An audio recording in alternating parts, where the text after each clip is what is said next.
6 বছরের নবী বাবা বাবা বলে কানতে কানতে পাহাড়ের উপরের দিকে উঠতেছে। ঠিক ওই সময় পাহাড়ের কিনারা দিয়ে উঠের পিঠে চলে যাচ্ছে আবু জেহেল। যে আবু জেহেলকে আমরা অত্যন্ত খারাপ মনে করি, অত্যন্ত খারাপ মনে করি, অথচ আপনারা খুশি হবেন, সর্বপ্রথম আল্লাহর নবীকে আল আমিন এই ডিগ্রিটা আবু জেহেলি দিয়েছে। বলেন সুবহানাল্লাহ। নবীর বয়স তখন কয় বছর? মাত্র 6 বছর। উটের পিঠে চড়ে আবু জেহেল যাচ্ছে, আর 6 বছরের বাচ্চা বাবা বাবা বলে কাঁদতেছে। ইবনে ইসহাক বয়ান করেন, আবু জেহেল তার উটটাকে মাটিতে বসায় দিয়া এক দৌড়ে গিয়া নবীকে বুকের সঙ্গে জাপটে ধরে বললেন, বাবা তুমি যতই বাবা বাবা বলে কান্দো, তোমার বাবা কোনোদিন তোমাকে নিতে আসবে না, বরং আমি তোমাকে বাবার দরদ দিয়া আমার উটের পিঠে করে তোমার দাদা পর্যন্ত আমি তোমাকে পৌঁছায় দিব। আসলে তখন তার নাম কিন্তু আবু জেহেল ছিল না। যে সময় আল্লাহ রাসূলকে বুকে ধারণ করেছে, উটের পিঠে করে দাদার কাছে পৌঁছায় দিবে, সেই সময় তার নাম কিন্তু আবু জেহেল ছিল না। তার আসল নাম হচ্ছে উমর ইবনুল হিসাম। আবু জেহেলের আসল নাম কি? নামটা খেয়াল হবে। আল্লাহ নবী সবসময় 2টা উমরের জন্য আল্লাহর কাছে বলতেন, আল্লাহ এই 2টা উমরকে যদি তুমি হেদায়েত দাও তাহলে ইসলাম প্রচারে আমার আর কোনো সমস্যা হবে না। কয় উমর? জোরে কোন কয় উমর? 2 উমর। একটা হলো উমর ইবনুল খাত্তাব, আর একটা হলো উমর ইবনুল হিসাম। চেয়ারম্যান সাহেব, হ্যাঁ মাশাআল্লাহ, আপনাদের আজকের মাহফিলের সম্মানিত প্রধান মেহমান বর্তমান চেয়ারম্যান সাহেব, হ্যাঁ তিনি মঞ্চে উপবিষ্ট হয়ে গেছেন। প্রধান অতিথিও আসবেন মনে হয় নাকি?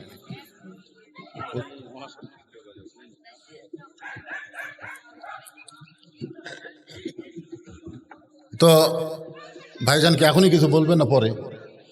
আমি যে কথা ধরছি এটা একটু শেষ করি। আচ্ছা,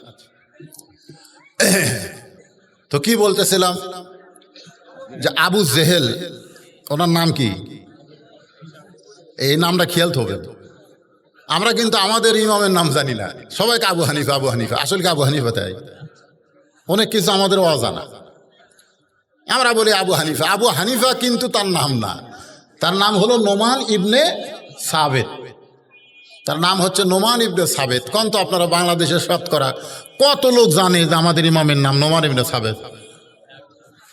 শতকরা 2-1 জন আলেম ওলামা যারা, তারা জানে। আবু জেহেল সবাই জানে, কিন্তু ওর নাম যে উমর ইবনুল হিসাম, এটা আপনারা জানেন? জানেন না। আজকাল এটা মুখস্থ রাখবেন।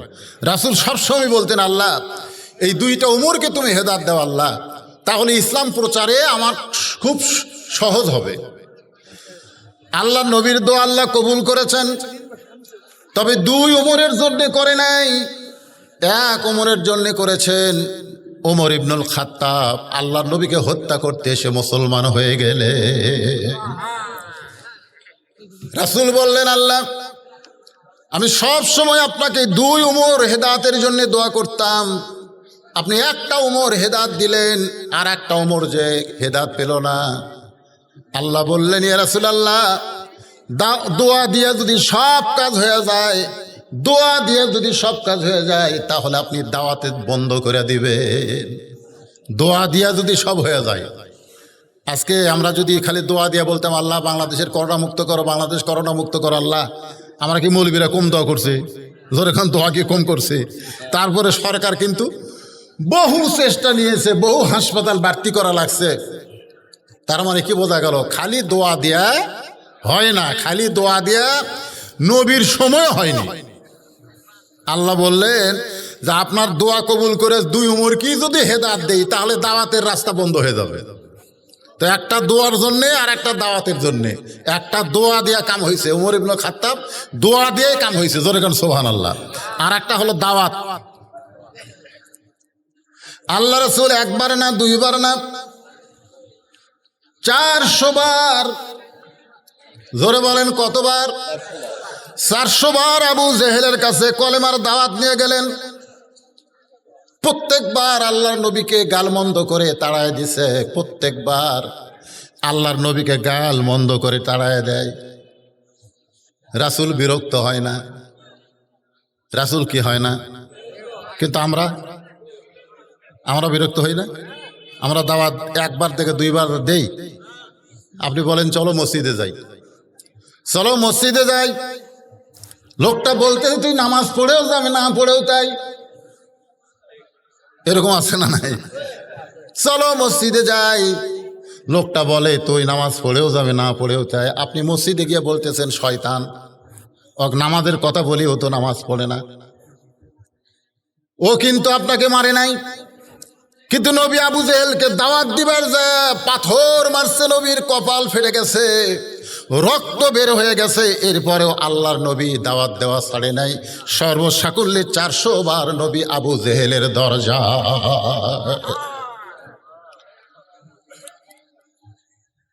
নবী মনে মনে কি যেন বলবেন,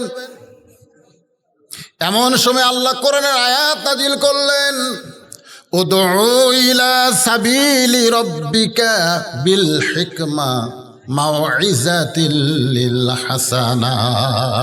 জোরে কান সুবহানাল্লাহ। ডাইরেক্ট যখন হচ্ছে না, তখন আপনি হিকমতের সাথে কাজ করেন। প্রতিদিন বলতেছি ভাই চেয়ারম্যান সাহেব চলেন মসজিদে যাই, চেয়ারম্যান বাদ দিলাম, চেয়ারম্যান করলাম না, আপনাদের মধ্যে একজনকে বলতেছি চলো ভাই মসজিদে যাই, কই হুজুর আপনি নামাজ পড়েও তাই, আমি না পড়েও তাই। আপনি নামাজ পড়ে কি ভালো আছেন, আর আমি নামাজ না পড়ে কদ্দুর খারাপ আপনি দেখান।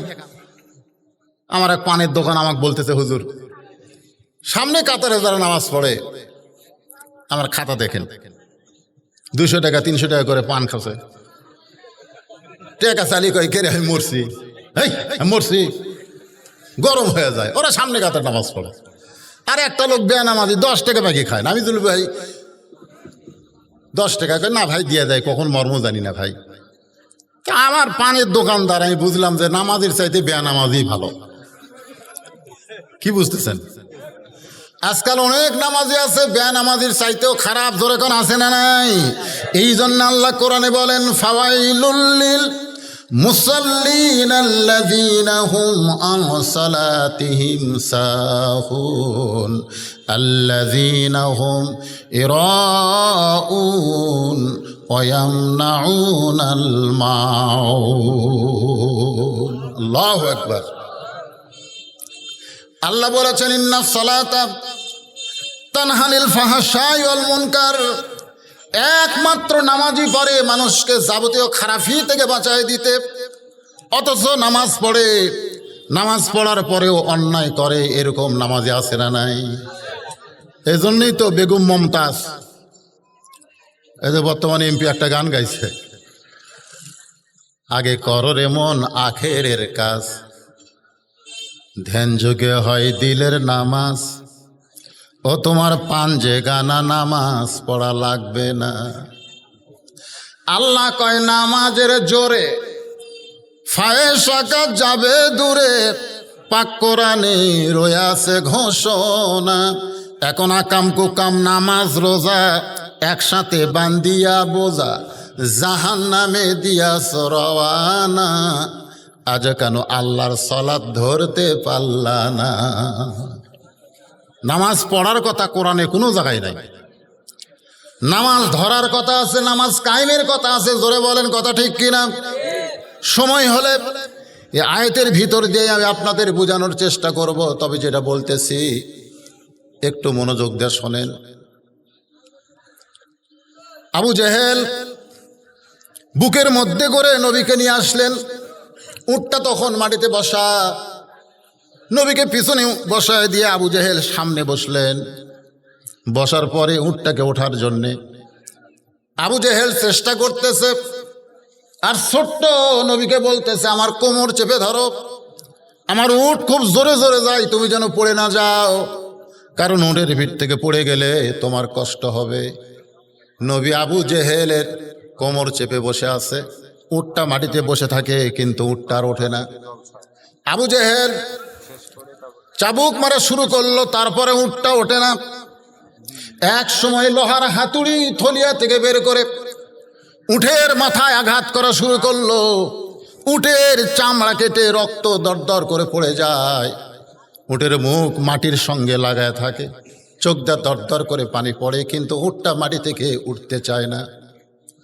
আল্লাহ রাসূল আবু জেহেলের কোমর ছেড়ে গিয়ে উটের সামনে গিয়ে দাঁড়িয়ে বললেন, উট রে, এই মানুষটা তোমার পিঠে চড়ে আসতেছিল, তুমি দৌড়ে দৌড়ে হাঁটতেছিলা, কিন্তু এখন তুমি এত দুর্বল কেন হলে, এত দুর্বল কেন হলে যে আমি ছোট্ট একটা বাচ্চা তোমার পিঠে চললাম, এত মারে, চামড়া কেটে রক্ত পড়ে যায়, তারপরে তুমি কেন দাঁড়াও না?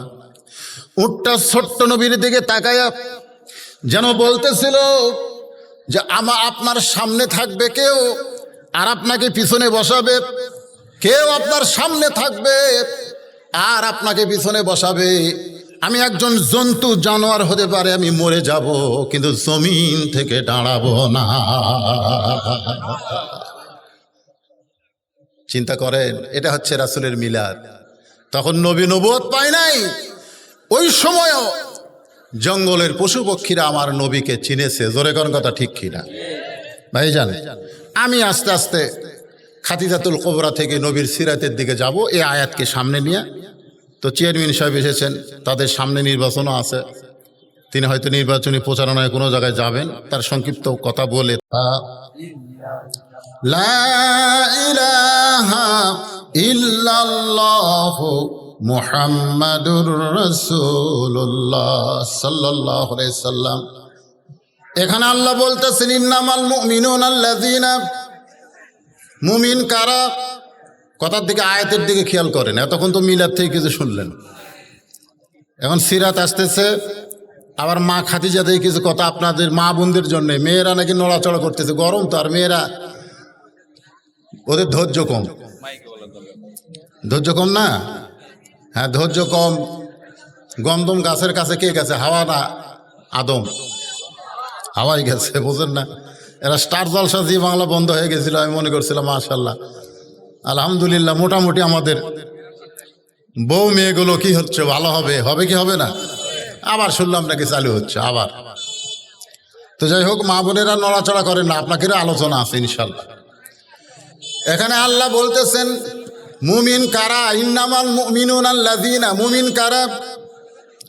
মুমিনদের তিনটা বৈশিষ্ট্যের কথা বলা হয়েছে। এক নম্বর হলো ইজা যুকিরাল্লাহ, যখন তারা আল্লাহর জিকির করবে, ওয়াজিলাত কুলুবুহুম, তখন তার অন্তরের মধ্যে কম্পন সৃষ্টি হবে। সুবহানাল্লাহ বলে।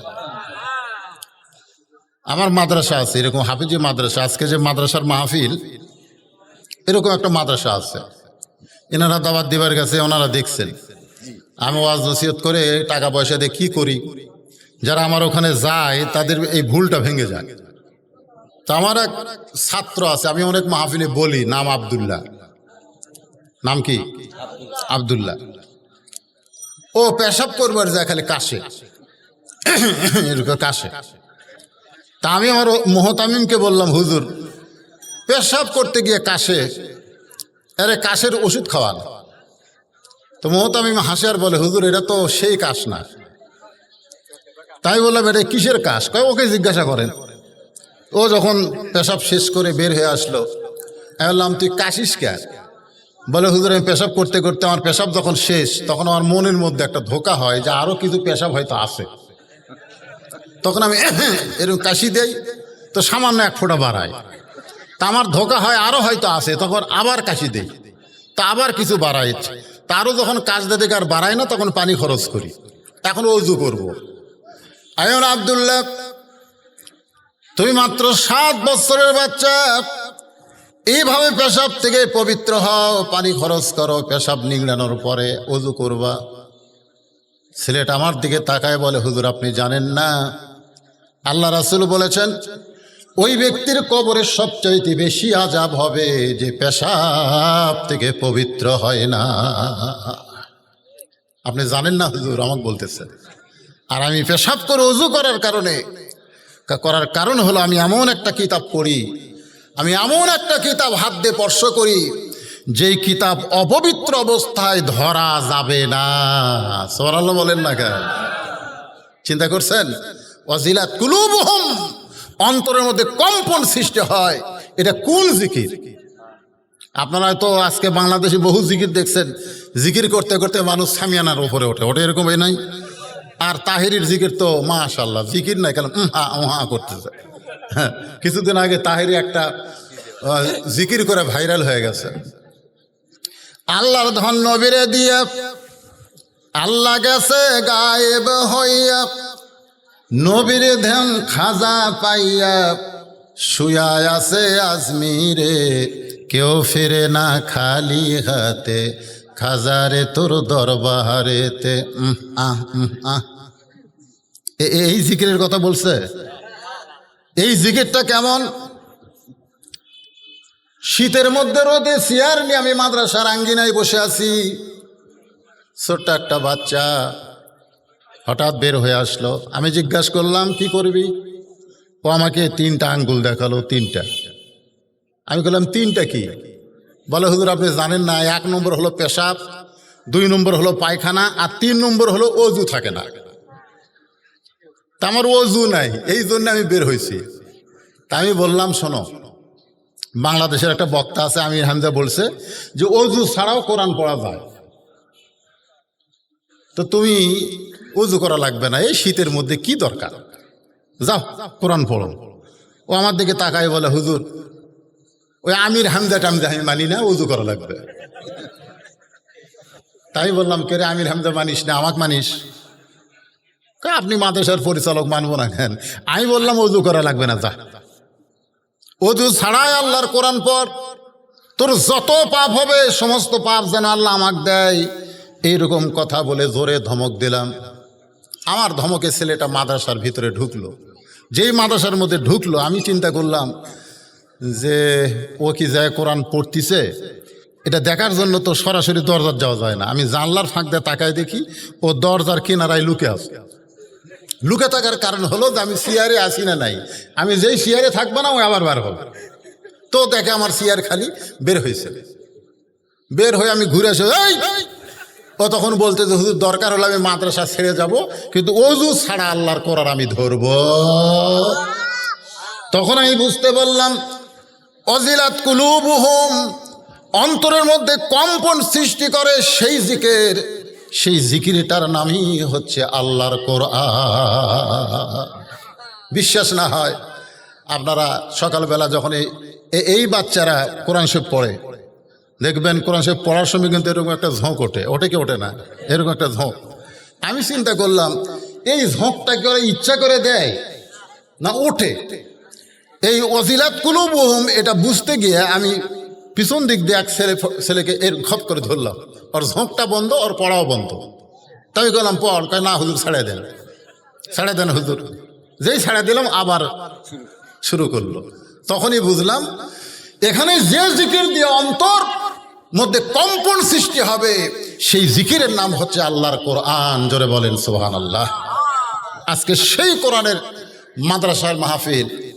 হাফেজ সাহেব আমাকে বলতে যে হুজুর মেয়েরা সব উঠে যাচ্ছে, আপনি ওয়াজ করেন সারা রাত নবীর সিরাত নিয়ে, অসুবিধা নেই, কিন্তু এই মানুষ উঠে গেলে বুঝতেছেন না, এই সময়ে যে অসময় মাহফিল করা নিয়ত করেছিল যে চেয়ারম্যান 5-6 জন প্রার্থী হবে, আসবে 5-6 হাজার করে টাকা দিবে, কিছু টাকা হবে, মেম্বাররা কিছু আসবে, তারা 1000 করে দিলে কিছু হবে, কিন্তু আমি তো দেখি তো শূন্য মাঠে গোল হয়ে যাচ্ছে, কিছুই হচ্ছে না। তো এক চেয়ারম্যান সাহেব আছে, আর বাদ বাকি চেয়ারম্যানরা কেউ আসেনি। তো এরা যে নিয়ত করছিল সে নিয়তটা তো পুরা হচ্ছে না। এখন আপনারাও যদি আবার মাঝখান থেকে উঠে যান, আমার মাহফিল থেকে তো লোক উঠে যায় না রে, ঠিক আছে, তারপরেও তার ভিতরে একটা সন্দেহ ঢুকে গেছে। এই সন্দেহটা দূর করার জন্য আমি প্রাণ খুলে আপনাদের সামনে রাত 1টা পর্যন্ত যদি ওয়াজ করি, কোনো সমস্যা আছে? আগামীকাল কি আর ওয়াজ আছে? তো হঠাৎ একদিন ওয়াজ একটু বেশি শুনলে অসুবিধা কি? তো আপনাদের কাছে একটু রুমাল নিয়ে যাচ্ছে ছাত্ররা, আপনারা এই যে পকেটের কামটা করেন, 10, 20, 50, 100 যে যা পারেন আল্লাহর হস্তে 5 মিনিটের মধ্যে দিয়ে তারপরে ইনশাল্লাহ কন্টিনিউ। মনে আছে আপনাদের একটা দোয়া দিয়ে আল্লাহ কবুল করেছেন, তার নাম হলো উমর ইবনুল খাত্তাব। আর একটা দোয়া কবুল হয় নাই, দাওয়াতের জন্যে আল্লাহ রাইখা দিয়েছেন, এবং আল্লাহ রাসূল 1 বার না 2 বার না 400 বার তাকে কলেমার দাওয়াত দিয়েছে। মনে আছে না ভুলে গেছেন? হ্যাঁ। অথচ যখন উমর ইবনুল হিসাম ছিল তখন কি করেছে, উটের পিঠে করে দাদার কাছে পৌঁছে দিছে। আপনাদের কাছে আমি যদি রাসূলের 40 বছর, যেটা মিলাদ মিলাদ যেটা মিলাদ আমরা বলি, এটা 40 বছর, জোরে কোন কয় বছর? 40 বছর জীবনী নিয়ে আলোচনা করি, আপনারা কেউ মন খারাপ করবেন না, খালি শুনবেন আর শুনবেন। এই 25 বছরে যখন মা খাদিজার সঙ্গে বিয়ে হলো, মা খাদিজার বয়স কত? 40 বছর। জোরে কোন কয় বছর? কি সুন্দর একটা ঘটনা, আপনারা খালি শুনবেন আর শুনবেন। কিন্তু 40 বছর বয়সে যখন গাড়ে হীরার মধ্যে আল্লাহ নবীর উপর কোরআন নাজিল হলো, কোরআন নাজিল হওয়ার মক্কায় 13 আর মদিনায় 10, এই 23 বছর। জোরে কোন কয় বছর? এই 23 বছরের কথা যখন বলবার যাব, মক্কার কথা মোটামুটি খালি দাওয়াত আর দাওয়াত, কিন্তু মদিনায় হিজরতের পরের কথা যখন বলতে যাব, তখন কিন্তু রাসূল শুধু রাসূল ছিলেন না, তিনি একজন রাষ্ট্রনায়ক ছিলেন। জোরে কোন কথা ঠিক কিনা? তিনি কি ছিলেন? তিনি কিন্তু বদরের যুদ্ধ করেছেন। আল্লাহ রাসূলের জীবনী পড়ে দেখেন, তিনি শুধু দাওয়াতই দিচ্ছেন, হাত ধরে খালি তেলতেলা করছেন তা কিন্তু না, তার জীবনের 27টা যুদ্ধে তিনি স্বয়ং অংশগ্রহণ করেছেন। জোরে কোন সুবহানাল্লাহ। তো এই ব্যাপক আলোচনা আপনাদের সামনে তো করা লাগবে, কি কর। তো অল্প সময়ের মধ্যে আলোচনাগুলো আমি আপনাদের সামনে করব, কোনো সাইড বাদ থাকবে না, কারণ রবিউল আউয়াল মাস। তো এখন আমার মা বোনেরা যারা পর্দার অন্তরে আছেন, আপনারা শোনেন, 40 বছরের খাদিজার কিন্তু একটা ডিগ্রি ছিল। আপনারা বলেন তো, খাদিজার কি ডিগ্রি ছিল? হ্যাঁ, জানেন না? 2টা ডিগ্রি, একটা রাসূল দিয়েছে আর একটা আল্লাহ দিয়েছে। রাসূল দিয়েছে খাদিজাতুল কুবরা, খাদিজাতুল, আর আল্লাহ দিয়েছেন খাদিজাতুত তাহিরা, খাদিজাতুত তাহিরা। খাদিজা হচ্ছে পবিত্র নারী। জোরে কোন সুবহানাল্লাহ। আমার মায়েরা বোনেরা যারা পর্দার অন্তরে আছেন, একটু খাদিজার জীবন থেকে শোনেন, কারণ খাদিজা একজন ভালো মহিলা ছিল বলে আল্লাহ তার পেট থেকে মা ফাতেমাকে দুনিয়াতে পাঠাইছেন। যেই ফাতেমা হলো নারীদের জান্নাতীদের সরদার। একটু ইশারা দিলাম। 25 বছর বয়সে খাদিজার সঙ্গে নবীর বিয়ে হচ্ছে। কিভাবে বিয়ে হলো? খাদিজা হচ্ছে মক্কার সবচাইতে ধনী। গোটা মক্কা শহরে, গোটা মক্কা এলাকায় এত বড় ধনবতী কেউ ছিল না। বলেন সুবহানাল্লাহ। একদিন বেলকুনিতে বসে আছেন, হঠাৎ তিনি দেখতে পাচ্ছেন যে একটা ঘরের ভিতরে তার রাখালগুলো সব দুপুর বেলায় ঘুম পাড়তেছে। খাদিজাতুল কুবরা চমকে গেলেন। হাজার হাজার উট দুম্বা বাদ দিয়া রাখালগুলো দুপুর বেলায় ঘরের মধ্যে আরাম করে। তিনি রাখালের সর্দারকে ডাক দিলেন। রাখালের সর্দারকে রাগাত্মস্বর জিজ্ঞাসা করলেন, আমার হাজার হাজার উট দুম্বা বাদ দিয়া তোমরা দুপুর বেলায় ঘরের মধ্যে আরাম করো, উট দুম্বাগুলোর খবর কি? রাখালের সর্দার বলে, মালকিন, এমন একজন রাখাল আমরা ভাগ্যগুণ পেয়েছি, যে রাখালির চাকরিতে জয়েন করার পরে আপনার উট দুম্বাগুলো সব ভদ্র হয়ে গেছে। রাখাল যদি শাহাদত আঙ্গুলি তুলে বলে, উটগুলো খাও, দুম্বাগুলো খাও, তখন খাওয়া শুরু করে। যখন শাহাদত আঙ্গুল তুলে বলে খাওয়া বন্ধ করো, তখন খাওয়া বন্ধ করে। যখন বলো চলো যাই, সঙ্গে সঙ্গে উটের লাইনে উট, দুম্বার লাইনে দুম্বা, একেবারে সারিবদ্ধ হয়ে বাড়ির দিকে রওনা দেয়। রাখালের মুখে এই কথা শুনে খাদিজাতুল কুবরা বলে যে, জন্তু জানোয়ার রাখালের বাধ্য হয়, এই গাঁজাখুরি কথা তুমি আমাকে বলবা আর আমি বিশ্বাস করব? তখন কিন্তু আমাদের নবী না, আমাদের নবী কিন্তু তখন কয় বছর? 25 বছর। জোরে কোন কয় বছর? 25 বছর বয়স। সেই সময় খাদিজাতুল কুবরা বলতেছে রাখালকে যে, উট দুম্বাগুলা, জন্তু জানোয়ারগুলো একটা রাখালের বাধ্য হয়, এই কথা তুমি বলবা গাঁজাখুরি, আর আমি বিশ্বাস করব। রাখালের সর্দার বলে, যদি আপনার বিশ্বাস না হয় তাহলে আপনি তদন্ত করতে পারেন, আপনি তদন্ত করেন। রাখালের সর্দারের কথায় খাদিজাতুল কুবরা তদন্ত করতে গিয়ে দেখে উট দুম্বাগুলো সব খাওয়া দাওয়ায় ব্যস্ত, কিন্তু রাখাল দাঁড়িয়ে আছে। রাখালের চেহারার মধ্যে রোদের কোনো চিহ্ন নাই, পাহাড় পোড়া গন্ধ পাওয়া যায়, বালু পোড়া গন্ধ পাওয়া যায়। তো কে যেন ছাতা রাখালের মাথায় ধরে রেখেছে। খাদিজাতুল কুবরা উপর দিকে তাকায় দেখে এক খণ্ড মেঘ আল্লাহ নবীর মাথায় ছায়া হয়ে আছে। খাদিজাতুল কুবরা আশ্চর্য হয়ে গেলেন, এটা কেমন মানুষ, আসমানের মেঘ তার জন্য ছাতা হয়। আর একটু নিকটে গেলেন, নিকটে যাওয়ার পরে নবীকে একটু পরখ করে দেখতে চাইলেন, কিন্তু হঠাৎ একটা বাতাস এসে খাদিজার নাকের মধ্যে ঢুকলো। ওই বাতাসটা নবীর গায়ের সঙ্গে আঘাত করে বাড়ি লেগে খাদিজার নাকের মধ্যে ঢোকার কারণে মেশক আম্বরের সুগন্ধ, এই সুগন্ধ যেন দুনিয়ার কোনো সুগন্ধ নয়, যেন আল্লাহ জান্নাতের দরজা খুলে দিয়েছে। 40 বছরের বিধবা বয়স্ক নারী খাদিজা এক দৌড়ে বাড়ির মধ্যে এসে দরজা বন্ধ করে দিলেন। দাসী বলতেছে, মালকিন রাখালকে তদন্ত করতে গেলেন, তদন্তের রিপোর্ট কি? তদন্তের তো একটা রিপোর্ট আছে না নাই? খাদিজা ঘরের ভিতর থেকে বলতেছে, তদন্তের রিপোর্ট হলো রাখালের চাকরিকে আমি ক্যান্সেল করে দিলাম, আমি রাখালের চাকরি ক্যান্সেল করে দিলাম। দাসী মূর্খ মানুষ আশ্চর্য হয়ে গেল, এমন খারাপ কিছু হয়তো দেখেছে যার কারণে চাকরি ক্যান্সেল হয়ে গেল। চলে গেল আবু তালেবের কাছে, নবীর চাচার কাছে গিয়ে বলতেছে, মুরব্বী কেমনভাবে মানুষ করেছেন আপনার ভাতিজাকে, আজকে রাখালির চাকরি খাদিজা ক্যান্সেল করে দিয়েছে। আবু তালেব চমকে গেল যে আমার ভাতিজা হতে পারে, কিন্তু তার চরিত্রের মধ্যে এমন কিছু নাই যেইটার কারণে তার চাকরি ক্যান্সেল হবে। তিনি মা খাদিজার কাছে এসে দেখেন খাদিজা সুন্দর করে একটা চেয়ার সাজায় বলতেছে, চাচা মেহেরবানি করে আপনি চেয়ারে বসেন।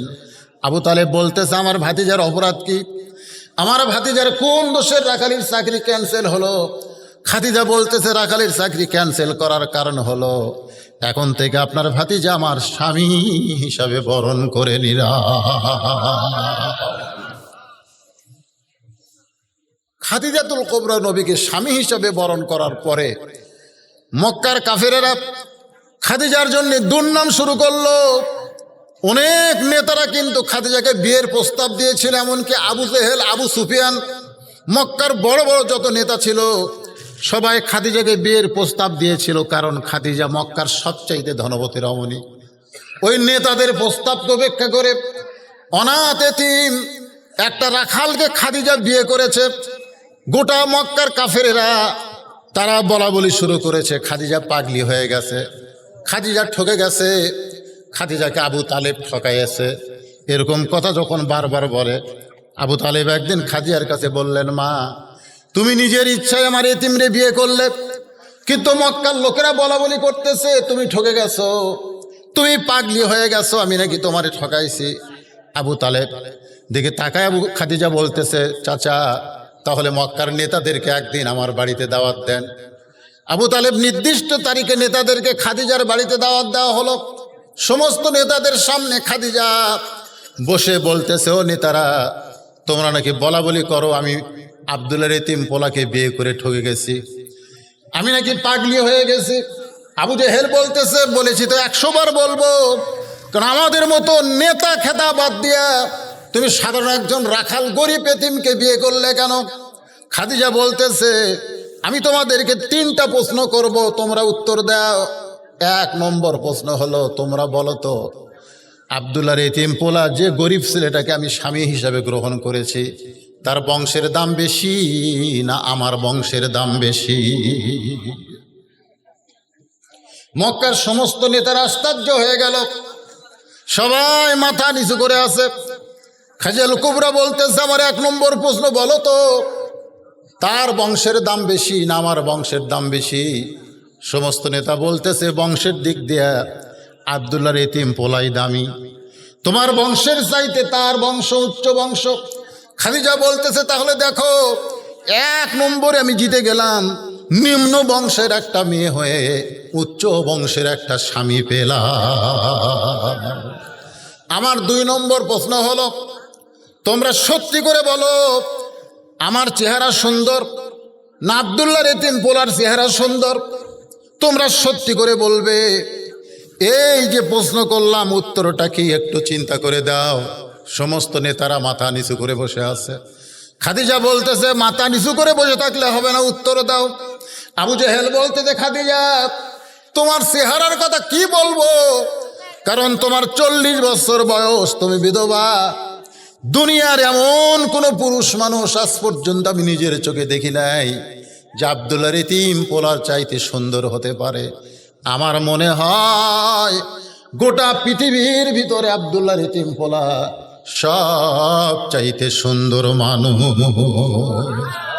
খাদিজা বলতেছে তোমরা বলতেছো আমি ঠকে গিয়েছি, এখন বলো তো আমি একজন কোন সুন্দরী মেয়ে মানুষ দুনিয়ার সর্বশ্রেষ্ঠ সুন্দর একজন স্বামী পেলাম, এই হিসাবে আমি জিতে গেলাম না ঠকে গিয়েছি? আমার 3 নম্বর প্রশ্ন হলো, আমি এখন তোমাদের কাছে বলবো আমার বয়স বেশি না আব্দুল্লাহর ইতিম পোলার বয়স বেশি? সমস্ত নেতারা বলতেছে তোমার বয়স হলো 40 বছর আর আব্দুল্লাহর ইতিম পোলার বয়স হলো মাত্র 25 বছর। খাদিজা বলে দেখো 40 বছরের একটা বিধবা নারী হয়ে 25 বছরের একটা যুবক স্বামী পেয়ে গেলাম, এখন বলো তো আমি ঠকলাম না আব্দুল্লাহর ইতিম পোলা ঠকলো? সমস্ত নেতারা বলতেছে চলো যাই, চলো যাই। আসলে খাদিজা ঠকে নাই, খাদিজা জিতে গেছে। জোরে কোন সুবহানাল্লাহ। সেই খাদিজার পেট থেকে আল্লাহ নবীর মাধ্যমে 60টা সন্তান আল্লাহ দুনিয়াতে দান করেছেন। ওই 25 বছরের যুবক 40 বছরের মহিলাকে বিয়ে করার পরে আল্লাহ তার পেট থেকে 60টা সন্তান দিয়েছে। তার মধ্যে 3টা হলো ছেলে আর 4টা হলো মেয়ে। 3টা ছেলে তৈয়ব তাহের, আর একটা হলো কাসেম, আর একটা হলো কাসেম। রাসূলের সর্বসাকুল্যে ছেলে হচ্ছে 4টা। ধরে কোন কয়টা? 4টা ছেলে, একটা হলো তৈয়ব, একটা তাহের, একটা কাসেম। এই 3টা ছেলে মা খাদিজার পেট থেকে হয়েছে। আর একটা ছেলের নাম হলো ইব্রাহিম। এই ইব্রাহিমটা হয়েছে মারিয়া কিপ্তিয়ার পেট থেকে। আর মা খাদিজার পেট থেকে 4টা কন্যা সন্তান হয়েছে। একটা হলো কুলসুমা, একটা হলো জয়নাব, একটা হলো রোকেয়া, আর একটা হলো খাতুনে জান্নাত ফাতেমা তো জোহরা। জোরে কান সুবহানাল্লাহ। আল্লাহ রাসূলের মিলাদ নিয়ে আমি কিছুক্ষণ আপনাদের সামনে আলোচনা করলাম। আল্লাহ রাসূল এক সময় হীরা গুহার মধ্যে ঢুকলেন। আল্লাহ পাক আমাকে কয়েকবার ওই গুহার মধ্যে যাওয়ার তৌফিক দিয়েছেন। আশ্চর্য হবেন, ওই গাড়ি হীরার মধ্যে নবী একাধারে 3.5 বছর পর্যন্ত সাধনা করেছে। ধরে কান সুবহানাল্লাহ। 3.5 বছর পর্যন্ত নবী এক জায়গায় ছিলেন, যে পাহাড়টা মাটি থেকে 2600 ফুট উপরে ওই গর্ত। যারা হজ করতে গেছেন, গাড়ি হীরা যারা দেখছেন, আমাদের মতো মানুষ এখন তো সিঁড়ি আছে, এই সিঁড়ি দিয়ে উঠতে উঠতে 2 লিটার পানি পান করা লাগে, কিন্তু তখন সিঁড়ি ছিল না। দৈনিক 2 বার মা খাদিজাতুল কুবরা আল্লাহর নবীর কাছে খাবার নিয়ে যাইতেন। বলেন সুবহানাল্লাহ। 3.5 বছর নবী সেই গাড়ি হীরার মধ্যে সাধনা করলেন। সাধনা করার পরে নবীর বয়স যখন 40 হয়ে গেল, দুনিয়ার বয়সের কথা বলতেছি আমি, কিন্তু দুনিয়ার বয়সের কথা বলতেছি। আসলে আমাদের নবীর বয়স কত এটা নবী কিন্তু একদিন আজরাইলকে, আপনি জিবরাইলকে জিজ্ঞেস করেছিলেন। এটা হাদিসের মধ্যে রয়েছে। মানে আল্লাহ রাসূল ঘরের মধ্যে আছেন, ইতিমধ্যে ফেরেশতা জিবরাইল তো দাহিয়াতুল কালবি মানুষের সুরতে নবীর কাছে আসতেন। এসে সালাম দিলেন, আসসালামু আলাইকুম ইয়া রাসূলুল্লাহ, আমি একটা আপনার কাছে যেতে চাই। তো তখন আল্লাহ রাসূল ফাতেমাকে বললেন, তোমার চাচা এসেছে, দরজাটা খুলে দাও। চাচা বাপের কি কি ভাই? না না, বাপের চাচা কাক কয়? ছোট ভাই না বড় ভাই? বড় ভাই চাচা কয়। আপনাকে জায়গায় মনে হয় বড় বড় জেঠা হয়, বড়গুলো জেঠা কয়। আচ্ছা, চাচা আইসে, দরজা খুলে দাও। তো মা ফাতেমা গিয়ে দরজা খুলে দিলেন। জিবরিল আমিন নবীর কাছে এসে মুখ ভার। আল্লাহ রাসূল জিবরাইল দেখে তাকায় বললেন, মুখটা ভার করে বসে আছো কেন? বলেন, ইয়া রাসূলুল্লাহ, কেউ না জানলে আপনি তো জানেন আমি জিবরাইল। আপনি তো জানেন আমি জিবরাইল। বাবা আদম থেকে আপনি পর্যন্ত যত নবী দুনিয়াতে আইছে, আমি সকলের কাছে আল্লাহর কাছ থেকে ওহী নিয়ে নাজিল হয়েছি। সে আদম থেকে শুরু করে আপনি পর্যন্ত সব নবীর কাছে আমি আল্লাহর ওহী নিয়ে আসি। তাহলে আমি চাচা কিভাবে হই? আল্লাহ রাসূল বললেন, জিবরাইল তোমার বয়স কত? ফেরেশতা জিবরাইল বললেন, ইয়া রাসূলুল্লাহ, আল্লাহ আমাকে সৃষ্টি করেছেন, আমার বয়স আমি হিসাব করে বলতে পারবো না। তবে পূর্ব গগনে, পূর্ব আকাশে আমি একটা তারকা দেখতাম, একবার দেখার পর ৭০,০০০ বছর আর দেখতে পেতাম না। একবার সেই তারকা যদি দেখতাম ৭০,০০০ বছর আর সেই তারকা আমি দেখতে পেতাম না। আবার দেখতাম ৭০,০০০ বছর পর। এভাবে আমি ৭০ বার ওই তারকা দেখেছি। কিন্তু এখন ৭০,০০০ বছর হয়ে গেল, আর তারকা আসমানে উদয় হয় না। আল্লাহ রাসূল মুস্কে হাসিতে বললেন, জিবরাইল, যে তারকাকে তুমি ৭০,০০০ বছর পর পর ৭০ বার দেখেছো, সেই তারকা আর কেমনে দেখতে পাবে? কারণ সেই তারকাই হলাম আমি, মুহাম্মাদুর রাসূলুল্লাহ। লিল্লাহি তাকবীর।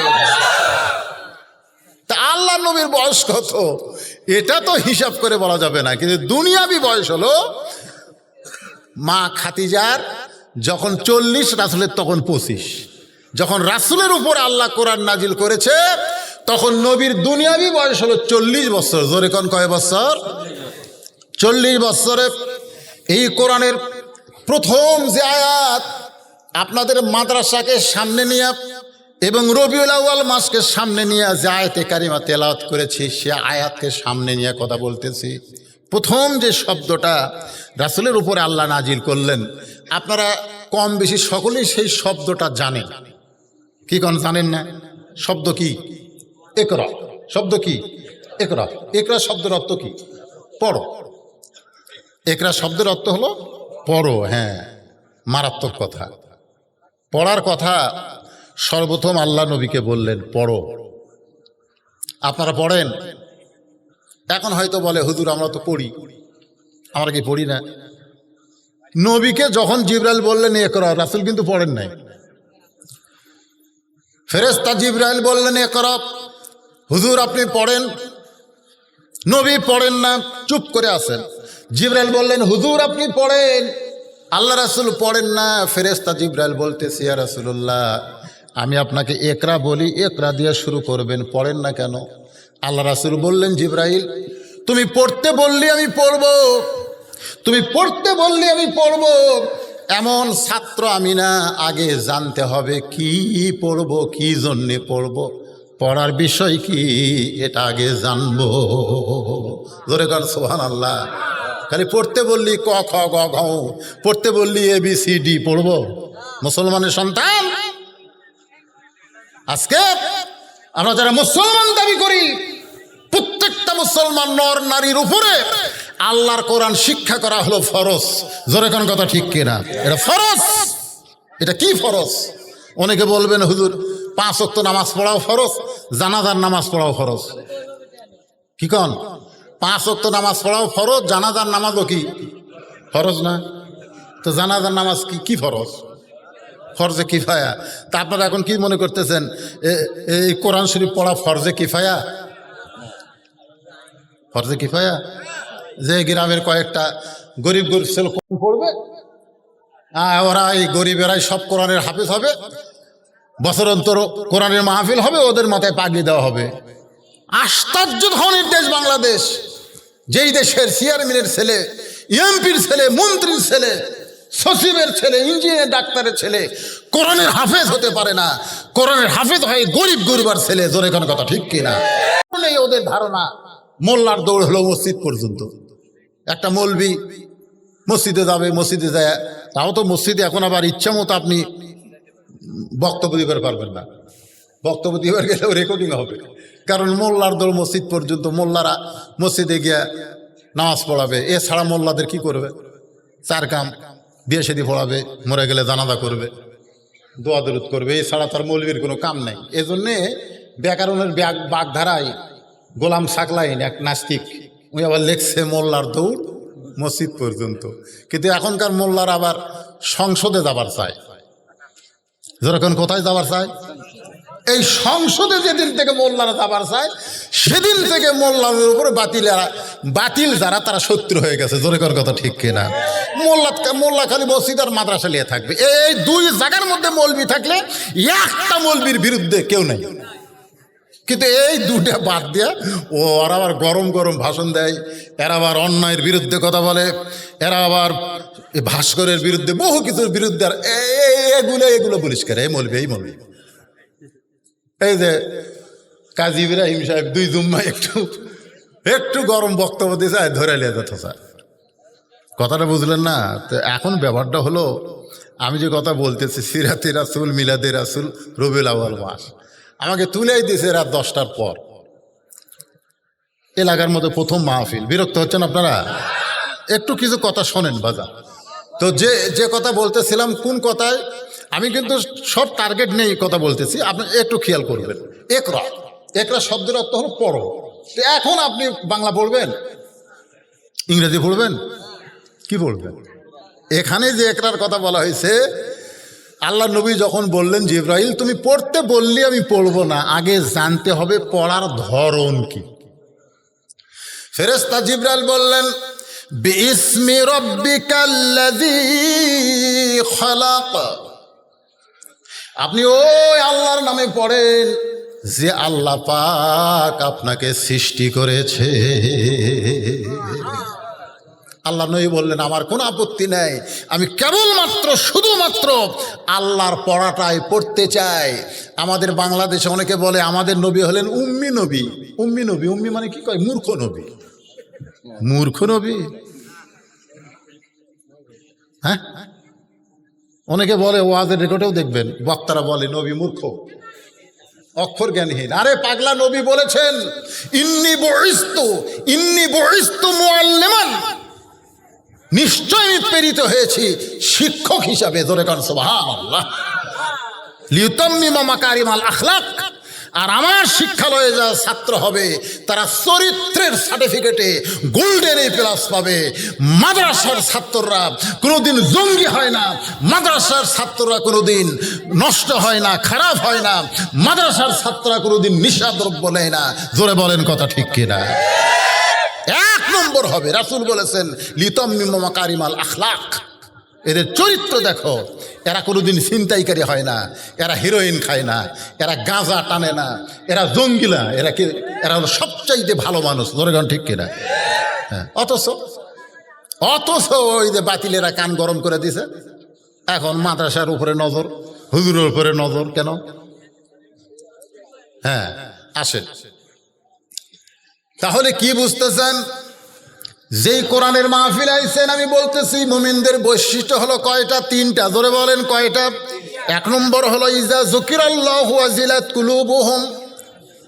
1 নম্বর বৈশিষ্ট্য হলো যখন তারা জিকির করবে, এই কোরআন শরীফ যখন যারা পড়বে তখন তাদের অন্তরের মধ্যে কম্পন সৃষ্টি হবে। 2 নম্বর বৈশিষ্ট্য হলো ওয়াইজা তুলিয়াত আলাইহিম আয়াতুহু জাদাতুহুম ঈমানা, তাদের ঈমান বাড়বে না কমবে? নবী নিচে আসলেন, গাড়ি হিরাই নাই তো, আর 5টা আয়াত নাজিল হয়েছে। নবী নিচে আসলেন, এসে বললেন জাম্বিলুনি, খাদিজাকে বললেন আমাকে কম্বল দিয়ে ঢাকে দাও, আমাকে কম্বল দিয়ে ঢাকে দাও। মা খাদিজা তার উরাতকে বালিশ বানায় দিয়ে নবীকে শোয়া দিয়ে কম্বল দিয়ে ঢেকে বললেন আপনি এরকম থরথর করে কাঁপতেছেন কেন? আল্লাহ রাসূল বললেন খাদিজা, বিশাল একটা দায়িত্ব আল্লাহ আমাকে অর্পণ করেছেন, বিশাল একটা দায়িত্ব অর্পণ করেছেন। বিশাল দায়িত্বটা কি শোনেন একটু মনোযোগ দিয়ে। রবিউল আউয়াল মাস, বিশাল দায়িত্ব কি? আমি কোরআন পড়বো, খতম দেব, প্রতি অক্ষরে 10টা করে নিগি পাবো, অসুবিধা তো নাই। আমি রমজান মাসে 3 খতম দেই, আমি প্রতিদিন সূরা ইয়াসিন পড়ি, সূরা মুলুক পড়ি, সূরা রহমান পড়ি, সূরা ওয়াকিয়া পড়ি, কোনো সমস্যা নাই। তাহলে রাসূল থরথর করে কাঁপেন কেন? কি জন্যে কাঁপেন? ওয়াইজা তুলিয়াত আলাইহিম আয়াতুহু জাদাতুহুম ঈমানান, তেলাওয়াত করলে ঈমান বেড়ে যাবে। কেমনে ঈমান বাড়বে? এই বিষয়টা মুসলমান হিসাবে আমাদের জানার দরকার আছে না নাই? আছে না নাই? আগডম বাগডম ঘোড়াডম সাজে, ঢাক ঢোলক ঝাঁঝর বাজে, চলতে চলতে গেল ঢুলি গেল কমলা ফুলি। এই মিথ্যা পড়ানোর পরে মাস গেলে 35,000 টাকা বেতন পায়, 1 তলা প্রাইমারি এখন 4 তলা হয়। 90% মুসলমানের দেশে একটা মুসলমান সাথে না, একটা মুসলমান সাথে না। কি আইরে আই টিয়ে নায়ে ভরা দিয়ে না নিয়ে গেল বোয়াল মাছে, তাই না দেখে ভোদর নাচে। ওরে ভোদর সরে যা, কি সব। আরে কেউ না হলেও তা আওয়ামী লীগ এই কবিতার বাদী হওয়া দরকার। এমন একটা খারাপ কবিতা, আইরে আই টিয়ে নায়ে ভরা দিয়ে না নিয়ে গেল বোয়াল মাছে। তো বোয়াল মাছ যদি নৌকালিয়া যায়, চেয়ারম্যান সাহেব কেমনে দাঁড়াবে? জোরে ঘর কথা ঠিক কিনা? এমন একটা মিথ্যা কবিতা পড়াচ্ছে, আগডুম বাগডুম। একদম বাগডুম দুর্গা পূজার, জোরে কোন কথা ঠিক কিনা? একদম বাগডুম। এইগুলো আমাদের ছোট ছোট মাসুম বাচ্চাদেরকে শিক্ষা দিচ্ছে, ওদেরকে মাস গেলে 35,000 টাকা বেতন দেয় এই সরকার। আর যারা একরাম বিসমিকা ইকরা বিসমি রাব্বিকাল্লাযী খালাক, এই আল্লাহর কোরআন যারা শিক্ষা দিচ্ছে, সেই মাদ্রাসাগুলো ছায়া চিন্তা চলার লাগতেছে এই 90% মুসলমান দেশে। জোরে কর কথা ঠিক কিনা? আফসোস, আফসোস। আল্লাহ বললেন, ওয়াইজা তুলিয়াত আলাইহিম আয়াতুহু যাদাতুহুম ঈমানা। তোমার ঈমান বেড়ে যাবে। ঈমান কেমনে বাড়বে? খালি বলছে করোনা ধরবে, মুখে মাস্ক পরো। ও যে এক ভাই পরে আছে, অসুবিধা নাই, পরে। আমার মসজিদের মধ্যে ঢুকতেছে, দরজা জাল্লাহ মাফতাহলি আবওয়াব রাহমাতিক, ডান পাও দিয়ে ঢুকতেছে, মুখত মাস্ক। আমি বললাম, ভাইজান আপনি কি কোরআন পড়েন? বলে, হুজুর পড়ি তো। আল্লাহ কোরআনে বলেছেন, ফালিয়াবুদু রাব্বা হাযাল বাইত আল্লাযী আত'আমাহুম মিন জু'ইন ওয়া আমানাহুম মিন খাউফ। এর অর্থ কি? আপনি যে ডান পাও দিয়ে ঢুকলেন, আল্লাহ মাফতাহলি আবওয়াব রাহমাতিক বলতেছেন, আর কাতারে চিহ্ন দিচ্ছেন যে 1.5 ফুট পর পর একজন করে দাঁড়ান।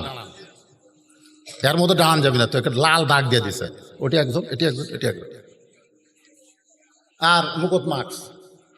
তাহলে এই আয়াতের অর্থটা কি? ঈমান যে বাড়বে কোরআন তেলাওয়াতের কারণে, আয়াতের অর্থ কি? অর্থ তো আমি জানি না। তো এই সূরা কি আপনি পড়তে? তা পারি, এটা দিয়ে তো নামাজ পড়ি। তো এটা দিয়েই নামাজ পড়েন, মুখে মাস্ক পড়ছেন, 1.5 ফুট ফাঁক হয়ে দাঁড়াবেন, কিসের ভয়ে?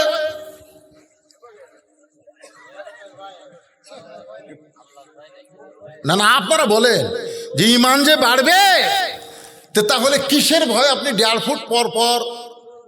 তো বলতে তো হুজুর করোনার ভয়। তো করোনা কেমনে হয়? বলে, কাতার যদি সাফাসাফি করে দাঁড়ায়, এক ভাইয়ের দেহ থেকে আর এক ভাইয়ের করোনা হবে। করোনা কিন্তু ছোঁয়াচারও। আমি বললাম, ভাইরে যদি তুমি মুসলমান হও, তোমার যদি ঈমান থাকে, তাহলে করোনা ছোঁয়াচারক বলার সঙ্গে সঙ্গে তুমি বেঈমান হয়ে যাবে, বেঈমান হয়ে যাবে। আল্লাহ রাসূল বলেছেন, ছোঁয়াচে বলে কোনো রোগ নাই। আচ্ছা, ছোঁয়াচে যদি রোগ হয় করোনা, তাহলে সর্বোত্তম যার করোনা হচ্ছে ওই কার সাথে ঘুরছে? না না, প্রথম যার হচ্ছে। সবচাইতে বেশি সতর্ক হলো ডাক্তার। জোরে কোন কথা ঠিক কিনা? সবচাইতে বেশি সতর্ক ডাক্তার না? হাতে মুজিয়া, লাকে মুজিয়া, এত কিছু, তারপরে মরেনি। মরেনি। যমুনা ফিউচার পার্কের যিনি মালিক, তিনি করোনা যেদিন বাংলাদেশের নাম হয়েছে, সেদিন থেকে কারোর সঙ্গে মিলামিশা করেনি, কথাবার্তা বলেনি, কোনো মানুষকে তার কাছে যাবার দেয়নি, অথচই করোনা হয়ে মরছে। অথচ বাংলাদেশের একটা ভ্যানওয়ালা কোনোদিন মুখে মাস্ক পরেনি, সারাদিন ঘুরেছে। একটা ফকির গোটা এলাকা ভিক্ষা করে খাচ্ছে, কোনোদিন করোনা ধরেনি। জোরে কোন কথা ঠিক কিনা? তো তাহলে কি হিসাবে সবচাইতে আগে এই ফকিরেরা মরা দরকার, এর ঘোরে বেশি। জোরে কোন কথা ঠিক কিনা? হায় হায়, ফকির ঘরে রে, ই বাড়ি ও বাড়ি যায়, তো করোনা ধর না। আর যারা ঘর দরজা বন্ধ সব কিছু দিয়ে থাকে, ও কি যায় ধরছে। তার মানে কি? আল্লাযী পড়েন, আল্লাযী খালাকাল মাউতা ওয়াল হায়াতা লিয়াবলুয়াকুম আইয়ুকুম আহসানু আমালান ওয়া হুয়াল আজিজুল গফুর। মা খাদিজাতুল কুবরা বললেন, ইয়া রাসূলুল্লাহ, কত বড় বিশাল দায়িত্ব আল্লাহ আপনাকে দিলেন। আল্লাহ কোরআন কারিমের মধ্যেই বলে দিয়েছেন যে কোরআনের ওজন পাহাড় সহ্য করতে পারবে না, যে কোরআনের ভারত আসমান জমিন নিতে পারবে না, সেই মহা ওজনের কোরআন আল্লাহ আমার প্রতি নাজিল করেছে। এখন কোরআন মোতাবেক মানুষকে দাওয়াত দিতে হবে। ওমান আহসানু কাওলাম মিম্মান দা ইলাল্লাহ ওয়া আমিলা সালিহান ওয়া ক্বালা ইন্নানি মিনাল মুসলিমিন।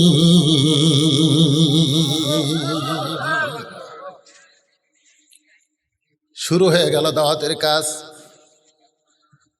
গভীর রাত্রে নবী আমার কলেমার দাওয়াত দেন। কলেমার দাওয়াতে মক্কার যত নেতা ছিল নেতাদের কাছে আগে নবী গেলেন, কিন্তু একটা নেতাও নবীর ডাকে সাড়া দিলেন না। কারণ নবী চিন্তা করলেন নেতাগুলো যদি ভালো হয়ে যায় তাহলে সাধারণ মানুষগুলো এমনি ভালো হয়ে যাবে। জোরে কোন কথা ঠিক কিনা? চেয়ারম্যান সাহেব যদি নামাজ পড়ে, ইউনিয়ন পরিষদের চেয়ারম্যান যদি নামাজ পড়ে, তাহলে অধীনস্থ মেম্বরেরাও কিন্তু নামাজ, জোরে কোন মুসলমান হলে পড়বে কি পড়বে না? চেয়ারম্যান নামাজ পড়লে চৌকিদার নামাজ পড়বে। চেয়ারম্যান যদি ভালো হয়ে যায় তার অধীনস্থ যারা তারা সবাই ভালো হয়ে যাবে। এই যে নবী নেতাদের কাছে কলেমার দাওয়াত নিয়ে গেলেন, নেতারা কলেমার দাওয়াত গ্রহণ করলেন না। আজও গোটা পৃথিবীতে নেতৃস্থানীয় মানুষ যদি ভালো হয়ে যেত তাহলে গোটা বাংলাদেশ গোটা পৃথিবী ভালো হয়ে যেত। জোরে কোন কথা ঠিক কিনা? বাজান কলেমার দাওয়াত দিলেন 13 বছর। এই 13 বছর ধরে নবীর সিরাত থেকে একটু শোনেন মনোযোগ দিয়া। মাত্র 323 জন মুসলমান হলো 13 বছর ধরে। 323 জন মুসলমান হয়েছে, তার অর্ধেককে ওরা মারিয়া পিটাই শেষ করে দিছে। যে 323 জন মুসলমান হলো তাদের মধ্যে অনেককে তারা মারতে মারতে হত্যা করলো।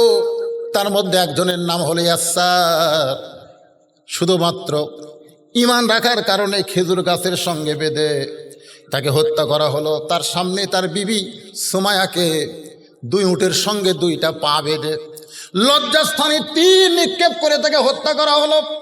তার সন্তান আম্মারকে মারতে মারতে মরে গেছে মনে করে ওরা যখন চলে গেল, নবী আম্মারের লাশের কাছে গিয়ে দেখে আম্মার মরে নাই, জবান থেকে বের হচ্ছে লা ইলাহা ইল্লাল্লাহু মুহাম্মাদুর রাসূলুল্লাহ। নবী আস্তে করে বসে আম্মারকে বুকের সঙ্গে জাপটে ধরলেন।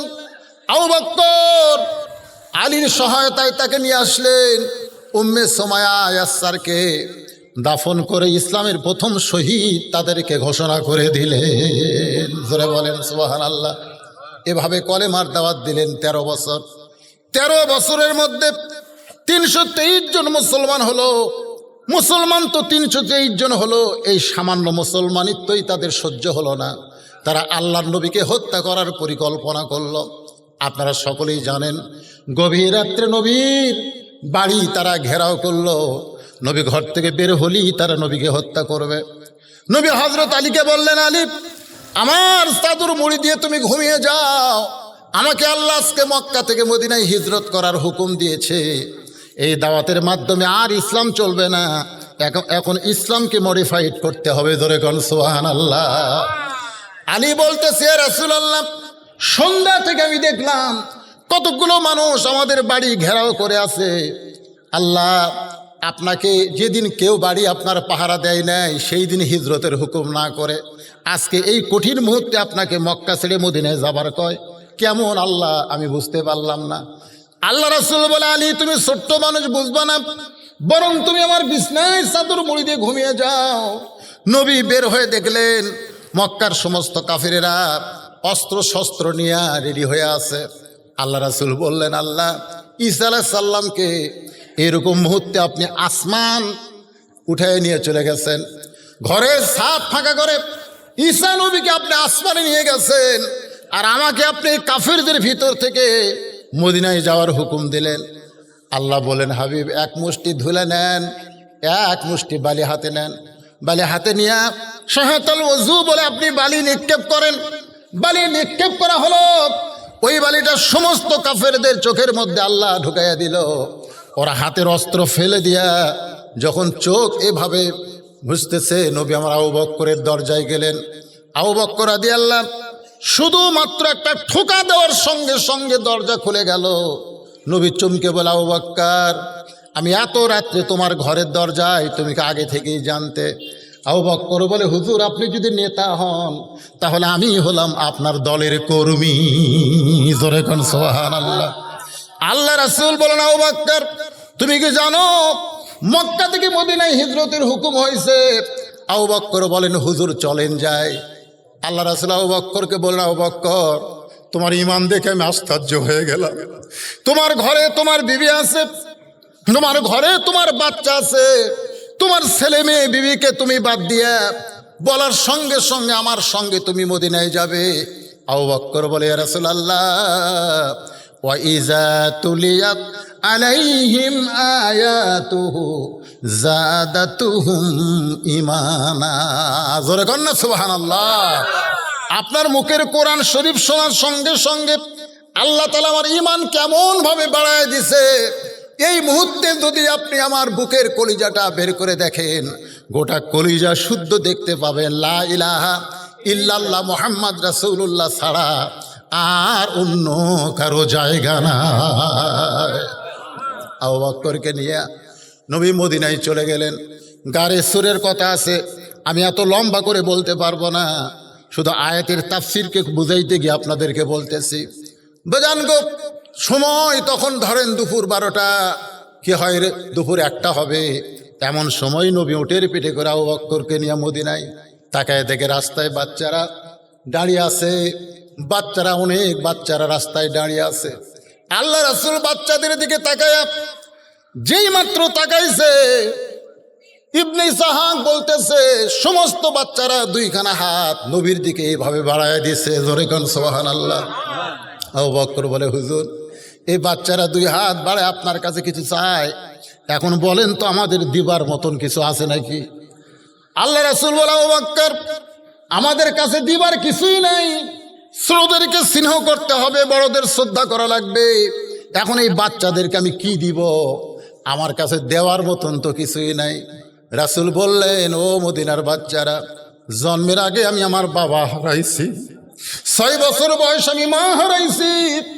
আজকে মক্কার লোকের অত্যাচারে সেই মক্কা ছেড়ে মদিনায় চলে এসেছি বাবা। এই মুহূর্তে তোমাদেরকে আমি কিছুই দিবার পারবো না। বাচ্চারা বলে, ইয়া রাসূলুল্লাহ, আমরা মদিনার বাচ্চারা আপনার কাছে কিছু চাই না, 2খানা হাত বাড়ায়া আপনাকে আমাদের বুকের ভিতরে জায়গা করে দিতে চাই।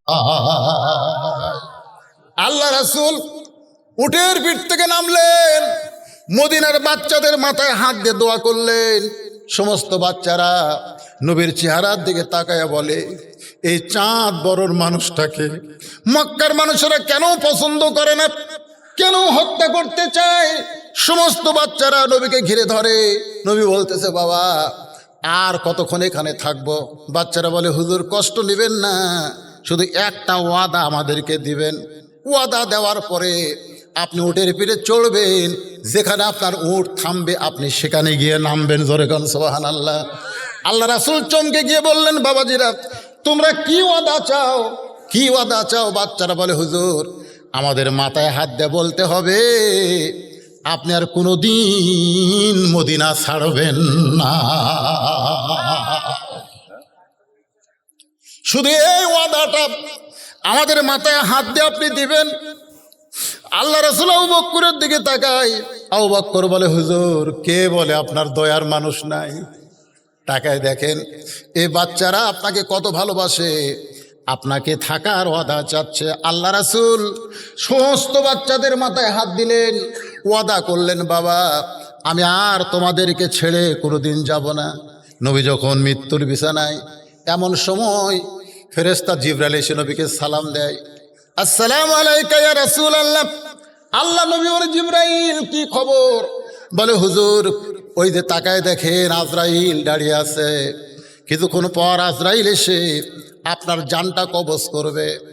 আল্লাহ রাসূল জিবরাইলের সালাম নিলেন। জিবরাইল বিদায়ের পরে আজরাইল এসে নবীকে সালাম দিয়ে বলে, ইয়া রাসূলুল্লাহ মনে কষ্ট নেবেন না, আল্লাহ আমাকে হুকুম করেছে, হুজুর আল্লাহ আমাকে হুকুম করেছে আপনার দেহ থেকে প্রাণ পাখিটা কবজ করে আল্লাহর আরশে পৌঁছায় দিব। আল্লাহ ডান পাশে লা ইলাহা ইল্লাল্লাহ আর আরশের বাম পাশে মুহাম্মদ রাসূলুল্লাহকে সেট করে দিবে। লিল্লাহু তাকবীর।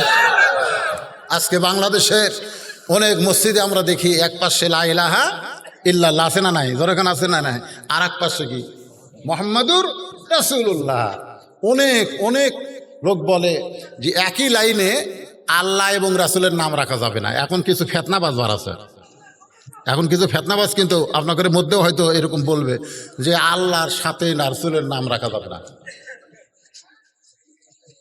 দেখেন যে রাসূলের মাধ্যমে আমরা আল্লাহকে পেয়েছি, এখন অনেকে কিন্তু সেই রাসূলকে ছোট বানায় দেয়, আছে না নাই? আল্লাহ বলেছেন ওয়ারাফানা লাকা যিকরাক। ওয়ারাফা মানে কি? ওয়ারাফা মানে কি? সবার উপরে আপনাকে আমি আসন দিয়েছি, ধরে কারণ সুবহানাল্লাহ, সবার উপরে ওয়ারাফানা লাকা যিকরাক। তারপরে আল্লাহর রাসূলের চরিত্র সম্পর্কে আল্লাহ কি বললেন? কি বললেন? ইন্নাকা লাআলা খুলুকিন আযীম। আল্লাহর একটা আজিম নামটা নবীর চরিত্রের সঙ্গে যোগ করে দিলেন, জোরে কান সুবহানাল্লাহ। ফেরেশতা আজরাইল বললেন, ইয়া রাসূলুল্লাহ, আপনার জানটা কবজ করে ওই আল্লাহর আরশে নিয়ে যাব হুজুর, আপনি যদি হুকুম দেন। নবী ছোট বাচ্চার মতন কান্না শুরু করে দিলেন। নবীর কান্না দেখে আজরাইল বলে, ইয়া রাসূলুল্লাহ কান্দেন কেন? নবী বলতেছে, আজরাইল, মদিনার বাচ্চাদের মাথায় হাত দেওয়া আদা করেছি, আমি কোনোদিন মদিনা ছাড়বো না। আজকে আমার দেহ থেকে রুহুটা নিয়ে যদি আরশে যাও, তাহলে মদিনার বাচ্চাদের মাথায় হাত দেওয়া আদা করলাম, ওয়াদা খেলাফ হয়ে যাবে। আজরাইল বলে, আল্লাহ তাহলে কি করব? আল্লাহ বলতেছে, ও আজরাইল, তুমি জানো না আমি আল্লাহর চাইতেও নবী তার উম্মতকে বেশি ভালোবাসে। উম্মতের দরদে নবী দুনিয়া ছেড়ে যখন আসবে না, তাহলে শোনো, প্রত্যেকটা মুমিন বান্দার রুহুকে কবজ করে আমি ইল্লিন নামক জান্নাতের বাগানে জায়গা করে দেই। আর যারা কাফের বেঈমান তাদের জীবনটা কবজ করে সিজ্জিন নামক জাহান্নামের অতল তলদেশে ফেলে দেই। কিন্তু আমার নবীর রুহুটা কবজ করে নবীকে যখন রওজা মোবারকে দাফন করা হবে, ওই দাফন করার সাথে সাথে আবার দেহের মধ্যে রুহুটা ঢুকায়া দাও। লিল্লাহু তাকবীর। এই জন্যে আমাদের নবী হলো জিন্দা নবী, আমাদের নবী হলেন হায়াতুন নবী। যদি আমরা দরুদ পড়ি, আপনাদের এই ধর্মদাস গাতি সঙ্গে সঙ্গে একদল ফেরেশতা এই দরুদগুলো নবীর রওজা মুবারকে জমা দিয়া দেয়। সুবহানাল্লাহ বলেন না কেন? হ্যাঁ, নবীর রওজায় জমা দিয়ে দেয়। আপনাদের কি মনে হয় মরা নবী না জেতা নবী? এই রবিউল আউয়াল মাসে কি চিন্তা করতেছেন? আসেন আয়াতের মুমিনদের 3 নম্বর বৈশিষ্ট্য হলো ওয়ালা রাব্বিহিম ইয়াতাওয়াক্কালুন। এই এদি ছেলেবেলে চিল্লাই কেন? 1 নম্বর বৈশিষ্ট্য হলো ইজা যুকিরাল্লাহ ওয়াজিলাত কুলুবুহুম। মনে আছে না ভুলে গেছেন? 2 নম্বর বৈশিষ্ট্য হলো ওয়াইদা তুলিয়াত আলাইহিম আয়াতুহু জাদাতুহুম ঈমানান, ঈমান বাড়ার। আর 3 নম্বর বৈশিষ্ট্য হলো ওয়ালা রাব্বিহিম ইয়াতাওয়াক্কালুন। ইয়াতাওয়াক্কালুন খুব খেয়াল করবেন। এখন প্রতিদিন বলে চলো মসজিদে যাই, মনে আছে না ভুলে গেছেন? চেয়ারম্যান থাকতে শুরু করছিল, চেয়ারম্যান তো চলে গেছে। তো তুই নামাজ পড়েও যাবে, না পড়েও তাই।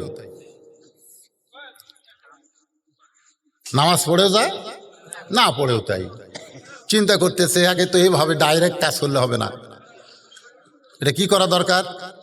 ও রায়গঞ্জ বাজার, আপনার বাজারের নাম কি? ধানগড়া বাজার। ধানগড়া বাজারে 3:30টার সময় ওর সাথে দেখা। সো বলতে ভাই যাই, এই তুই নামাজ পড়েও যাবে, না পড়েও তাই। তো বলতেছে আমি কি তোমাকে নামাজের কথা কইছি? খালি বলছিস যাই। তুমি তো এক নামাজের কথা ছাড়া আমার কিছু কও না। আরে পাগল, এখন 3:30 বাজে, এখন তো বোঝা লাগবে তো এটা কোনো নামাজের সময়। কয় না, আমি মনে করছি এক নামাজ ছাড়া তোমার কোনো দাওয়াত নাই, এই জন্য আমি মনে করছি যাই মানে ওই ওটাই। তো করছে না, আজকের দাওয়াত হলো চা খাওয়ার। এখন আপনারাই বলেন, যে ব্যক্তিকে নামাজের দাওয়াত দিলে যে গরম হয়, অক যদি চা খাওয়ার দাওয়াত দেন ওই কি সেই গরম? ও কিন্তু আশ্চর্য হয়ে বলবে, কে তুই তো এইরকম চা খাওয়ার দাওয়াত কোনোদিন দেশ নেই। সেই ভাইরে তোকে নামাজের দাওয়াত দিতে দিতে দেখছি যে কাম হবি না, চিন্তা করছি তোকে আর নামাজের দাওয়াত দেবো না, চলো চা খাই। বিল চা লাগে আমি দেবো। তুমি কি মনে করছো তোমাকে চা খেলে বিল তোমাকে দেওয়া লাগবে? কারণ চা খাওয়ার যায় দোকানে বলতে যে ভাই কি কি ভালো আছে, বলে দেখেন কি খাবেন, পেঁয়াজি দাও, জিলাপি দাও, নিমকি দাও, যা আছে দাও। তো বলতে ভাই কত খেলাবেন? খান ভাই, আপনি আমার ভাই না, খান। খাইতে খাইতে 40 টাকা যেই খাওয়া আছে। ধানগড়া মসজিদে আসরের আজান দিছে, 40 টাকা খাওয়া হতে আসরের আজান। এখন বলতেছে ভাইরে আল্লাহ ডাকতেছে, আমাকে যাওয়া লাগবে। আমি নিয়ত করছিলাম তোমাকে 50 টাকা খিলাবো, নিয়ত করছিলাম কয়টায় খিলাবো? 50 টাকায় খিলাবো। কিন্তু এই যে দেখো তো মুয়াজ্জিনের আক্কেল নাই, এটা 10 মিনিট পরে দিলি তো 50 টাকা ফুরে তো। এই যে আজান দিল, এই আজান দেওয়ার জন্য দেখো তোমাকে 40 খিলাতেই এখন আমাকে ডাক দিল। তো তুমি এখানে বসে থাকবা, সিয়ার যেন ছাড়ো না, খালি নামাজ পড়ে সেই 10 টাকা, মানে 50 টাকা টার্গেট আজকে পুরো করা লাগবে। এই কথা বলে লোকটা নামাজের দিকে যাচ্ছে, ইতিমধ্যে খপ করে হাত ধরছে। হাত ধরে বলতেছে ভাই তুমি একলা যাবা, আমার কবা না?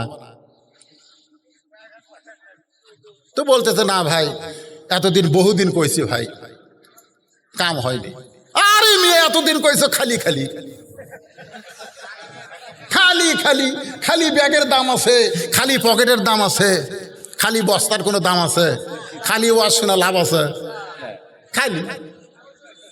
এখানে যখন ব্যাগ গেল, আপনারা হয়তো কেউ ব্যাগের দিকে দিলে, আমি দেখছি তো আর আদায় হচ্ছে না, তোলার দরকার, ওটার দরকার নেই, আপনারা আর ওঠেন না, যে কয়েকজন আছেন পাকা মুসলমান একটু বসে থাকেন। তো এখন খালি পকেটের টাকা আছে কিন্তু ব্যাগত গেল না।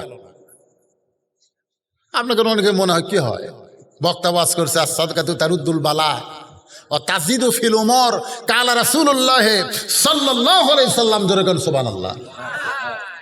কি ওয়াজ? আল্লাহ রাসূল বলেছেন দান সদকা করো, আল্লাহ তোমার বালা মুসিবতকে দূর করে দিবে, আল্লাহ তোমার হায়াত বেড়ে দিবে, জোরে কোন সুবহানাল্লাহ। মুখে মাস্ক না দিয়ে 1.5 ফুট অন্তর না দাঁড়ায় বেশি বেশি দান করেন, ওই গজব সব আল্লাহ নিয়ে যাবে, জোরে কোন কথা ঠিক কিনা?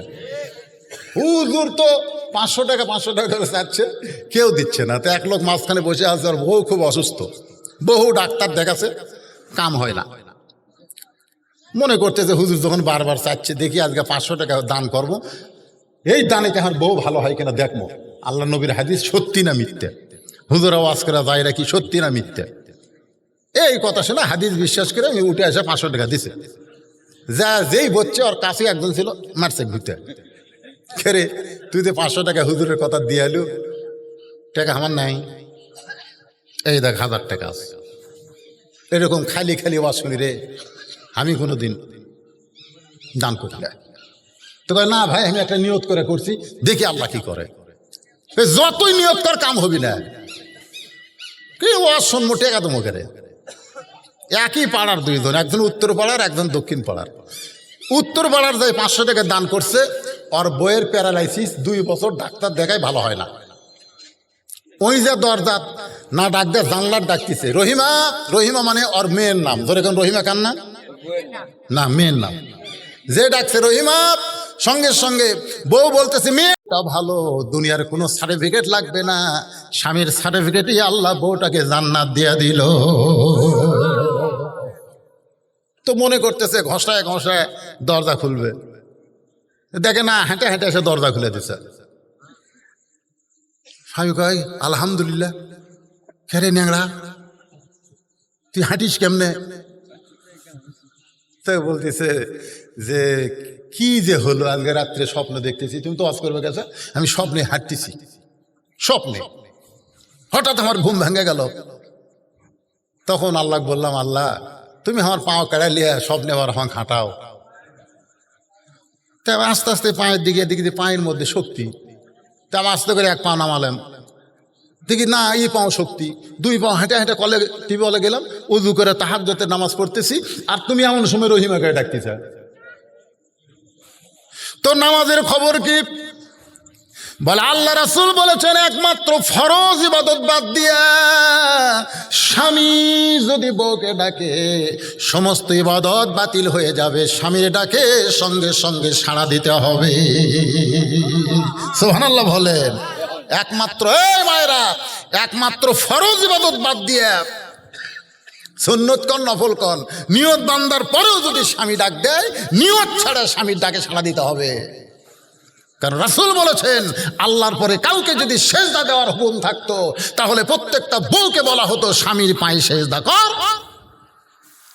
কিন্তু আল্লাহ ছাড়া কাউকে সেজদা করার হুকুম নাই। এই কথার দ্বারা রাসূল বুঝালেন, আল্লাহর পরেই প্রত্যেকটা বউয়ের কাছে সবচাইতে দামি হলো তার স্বামী। ধরে কোন কথা ঠিক কিনা? কথা কন না কেন? হ্যাঁ, আজকে আর আপনারা তো স্বামী তো হওয়ার পারেননি, একে দুর্বল হয়ে গেছেন বউয়ের কাছে, না জানি কি হয়। আপনার সামনে আপনার মাকে আপনার বউ যা ইচ্ছা তাই করতেছে, আপনার সামনে আপনার বাবাকে আপনার বউ যা ইচ্ছা তাই করতেছে। হ্যাঁ, আর ওয়াজে শোনেন নাই? আমি এমন কোনো ওয়াজ নাই যেটা আমি বাদ দিছি। ক্যাসেট শুনলি দেখবেন, শ্বশুর আসলে ট্যাংরা মাছ, পটাশে মাছ, ইলিশ মাছ, দই, মিষ্টি। সোমবার আসবি, রবিবার থেকে আমার বউ সাইজ হচ্ছে, ওর বাপ আসতেছে, আর আমার খালি সমানে লিস্টি করে দিচ্ছে, এটা খাবে আমার বাপ, এটা খায়, এটা খায়। তো শ্বশুরও আমার বউ খিলাচ্ছে খুব আনন্দ নিয়ে। আমার বাপ আছে, আমার বাপ দিছে পুরানা বিস্কুট। আমার বাবা একটা করে বিস্কুট খায় আর লোক দাঁতের মধ্যে ঢুকায়, বিস্কুট খায় আর লোক ঢুকায়, মানে মাড়ির সাথে বেজা যায়। তা আমি কাছে আসতে আমাকে বলতে, হুজুর কি বিস্কুট কিনেন? হুজুর আপনি কি বিস্কুট কিনেন? 10টা বিস্কুট। আমি যতবার আসি এই বিস্কুট আপনার বউ দেয় আর খালি দাঁতের সাথে লাগা যায়। আমি চিন্তা করলাম, কে রে, তোর বাপ আসলে এত কিছু, আর আমার বাপ আসলে 22টা বিস্কুট, যেটা 22টা হয়ে গেছে, মানে সেটা গেছে। কি কন? আমি আস্তে করে ঘরত গেলাম, যে তাকাইছি বইয়ের দিকে, বউ যেই তাকাছে মুচকি হাসি দিলেন। ও দো ইলা সাবিলি রব্বিকা বিল হিকমা, একটু হিকমত, মুচকি হাসি দিলাম। বউ আসলো, যে আছে ঘরের দরজা বন্ধ করছি। আব্বা বলতে, বউ তুলা ঘরের দরজা বন্ধ করে দিলি কেন? আমি বললাম, আব্বা আপনি একটু ধৈর্য ধরেন, ইন্নাল্লাহ মা সাবিরিন, একটু ধৈর্য ধরেন আব্বা। আব্বা ধৈর্য ধরলো, আমি টুটি ধরলাম। কেরে ফগুনির বেটে, এই তোর বাপ আসলে পাতাশি খায়, ইলিশ খায়, পক্তা খায়, দই খায়, মিষ্টি খায়, ককিনে দেই দিছেন।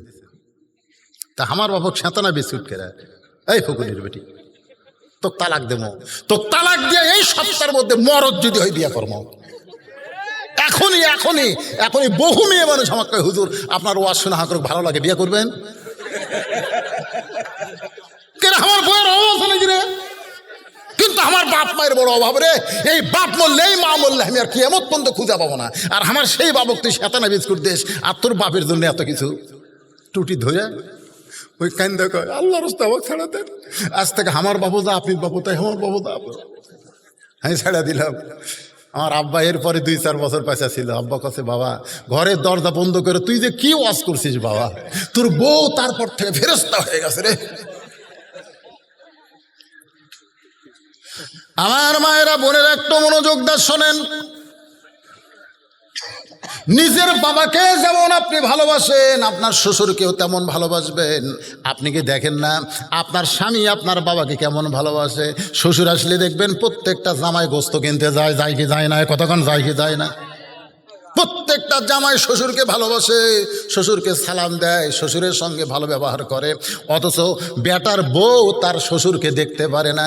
আমি মায়েদেরকে অনুরোধ করি, আপনি যদি আপনার স্বামীর ভালোবাসা চান তাহলে অবশ্যই তার বাপ মাকে আপনি ভালোবাসবেন। আসেন, যেই কথা বলতেছিলাম, ওয়ালা রাব্বিহিম ইয়াতাওয়াক্কালুন, এই কথা বলতে গিয়ে আপনাদেরকে নিয়ে গেছি সেই ধানগড়ার মসজিদে, মনে আছে? এরা ভুলে গেছেন? তা এখন বলতে যে ভাই এতদিন খালি খালি খালি খালি আজকে 40 টাকা খরচ করছিস, তুই একলা যাবি মানে? আমি সেখান থেকে বলতেছি খালি খালি ওয়াজ শুনে তো এখন ওই ন্যাংরা বউ দিছে খুলে, মনে আছে না, বলে গেছেন, দরজা খুলে দিছে, বলতেছে আমি তাহাজ্জুদে নামাজ পড়তেছি আর আপনি ডাকছেন, নামাজ ছেড়ে দিয়ে যায়, দরজা খুলে দিল, লিল্লাহে তাকবীর, স্বামী তকবীর দিছে, বউ কই কে সে তকবীর, কই 500 টাকা দিছি রে, ওই যে 500 টাকা চাইছিল। as-সাদাকাতু তারুদ্দুল বালা, নবীর হাদিস সত্য, এই জন্য তকবীর আমি একলাই দিলাম। এই 500 টাকা দান করার কারণে এই রে তোর পাও ভালো হয়ে গেছে। ওই এখন 1000 টাকা দেখাচ্ছে হয়ে গেছে, ওর বাড়ির দরজার ডাকতেছে, শেফালি, বইয়ের নাম শেফালি, বউ বলতে তোর মাওক ডাক দাও, তোর মাওক ডাক দাও, সুম করছে কে রে, আমি ডাকি, বউ কয় মাওক ডাক দাও, আমি পারবো না, মাওক কান দেয়ার তাই কয়, ওই মাওক ডাক দিয়েছে, মা দরজা খোল, মা দরজা খোলা, এই শয়তান, খালি খালি ওয়াজ শুনিস, খালি খালি ওয়াজ শুনিস, মা গো দেখ তুই কোন আমল করিস, এই তুই আমল করিস, তুই ওয়াজ শুনে এসে ঘুমাইস পারিস, ফজরে আজান দেয় তুই উঠিস না, তুই যে ওয়াজ শুনবার গেছিস খালি খালি, তোর বউ দুপুরবেলা তোর প্যান্ট শার্ট পরিষ্কার করে ওই টাইসালা গোসলখানা সাবানের ফ্যানটা আছে পরিষ্কার করেনি, পেশাব করবার যায় এমন পড়া পড়িছে, ও বাবারে মারে কই চিল্লে উঠছে, আমরা গেছিলাম, আমরা বাপ, তোর বাপ আমি যায় ঠিক করে কোনো মতো শুয়ে যাচ্ছি, তুই যা। ও এখন বইয়ের কাছে এসে বলে খবর কি, এখন আর উঠতে পারি না, কি হয়েছে, বলে এমন ভাবে পড়ে গেছি, আমার মনে হয় মাজার রক চমকিছে। পরদিনে অ্যাম্বুলেন্স করে বগুড়া শহীদ যে মেডিকেল কলেজে নিয়ে আসছে, ডাক্তার বলতেছে এটা বগুড়া হবে না, এটা ঢাকা পঙ্গু হাসপাতাল নিয়ে যাওয়া লাগবে, কারণ রক এমন জায়গা ছিটছে আমরা এটা ঠিক করে দিতে পারবো না। কয় টাকা বাঁচাছে, কয় টাকা বাঁচাছে, 1000 টাকা দেখাচ্ছে, দেখ আমার নেই। বউ এখন ঢাকা পঙ্গু হাসপাতালে 12,000 টাকা দিয়ে অ্যাম্বুলেন্স ভাড়া করছে, ওইখানে 1 মাস থাকছে, কয়েক লাখ টাকা জমি ধান যা ছিল, এই মাইকের সাউন্ড হঠাৎ এরকম হলো কেন, সব বিক্রি করে দিয়ে ডাক্তার কইছে 1-8 বছর বউ টিউবওয়েল পাড়ে যাওয়া পারবে না, তুমি পানি ভরে তোমার বউ গোসল করে দিবে। খালি খালি খালি ওয়াজ শোনা, এ হাফেজি মাদ্রাসায় ওয়াজ শুনবার আসলে খালি ওয়াজ শুনে যাবেন, মাদ্রাসা দুর্বল হয়ে গেলে নানা রকম বিপদ আপনাদের মাথায় আল্লাহ দিতে পারে। এজন্য আপনাদের মধ্যে এমন কোন ব্যক্তি আছে যে খালি ওয়াজ শুনবে না, সবাই কম বেশি এই মাদ্রাসায় নগদ হোক বাকি হোক দান করবেন, এরকম কোন আল্লাহর বান্দা আছেন? আছেন? টাকা পকেটত আছে না বাড়ি থুয়ে যাচ্ছেন? এবারে আপনারা লগত না খালি বাকি বাকি নেবেন না, বাকি চলে দেখি, খালি ওয়াজ শুনবেন না। সর্বোত্তম কোন আল্লাহর বান্দা বাপ মা মারা গেছে, বাপ মার জান্নাতের জন্য 1000 টাকা দান করবেন, লিখে দেন, এখানে কাগজ কলম আছে, লিখে দেন, দেন। শোনেন, ডাক্তারের কাছে কিন্তু বহু টাকা যাবে, এই সময় কেউ যদি ওঠে ওয়াজাটা ওটা চলবি না, দান করে, হ্যাঁ দান করার জন্য আসো, আল্লাহ সব দেখতেছে। মোহাম্মদ হাফিজুর কত 1000 টাকা নগদ দিয়ে দিছে, মাশাআল্লাহ। আল্লাহ আমি চাইছিলাম বাকি হোক নগদ হোক, কিন্তু তোমার হাফিজুর বান্দা খালি খালি ওয়াজ শোনে না, আল্লাহ 1000 টাকা দান। এ ছেলে ভাই, এই সময় কেউ মাহফিল থেকে উঠবে না, মাহফিলের উঠলে মাদ্রাসার ক্ষতি হবে, মাদ্রাসার ক্ষতি হবে মানে তোমার ইমান আমলের ক্ষতি হয়ে যাবে। এখন উঠো না, কেবলমাত্র যারা দান করবেন তারা উঠবেন, না হয় ওখান থেকে হাত দেখাবেন, হুজুর আমি 1000 টাকা দিব, এখানে আপনার নাম লেখা হবে। হাবিজুরে 1000 টাকা দান করেছে।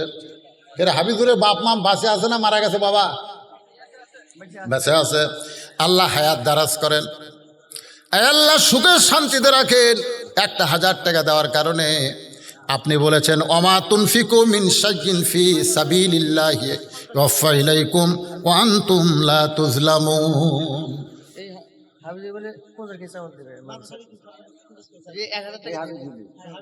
দেখছেন এক হাফিজুর 1000 টাকা নগদ দান করে আবার মাদ্রাসার এতিমদের জন্য 50 কেজি চাল, জোরে বলেন মারহাবা, লিল্লাহি তাকবীর।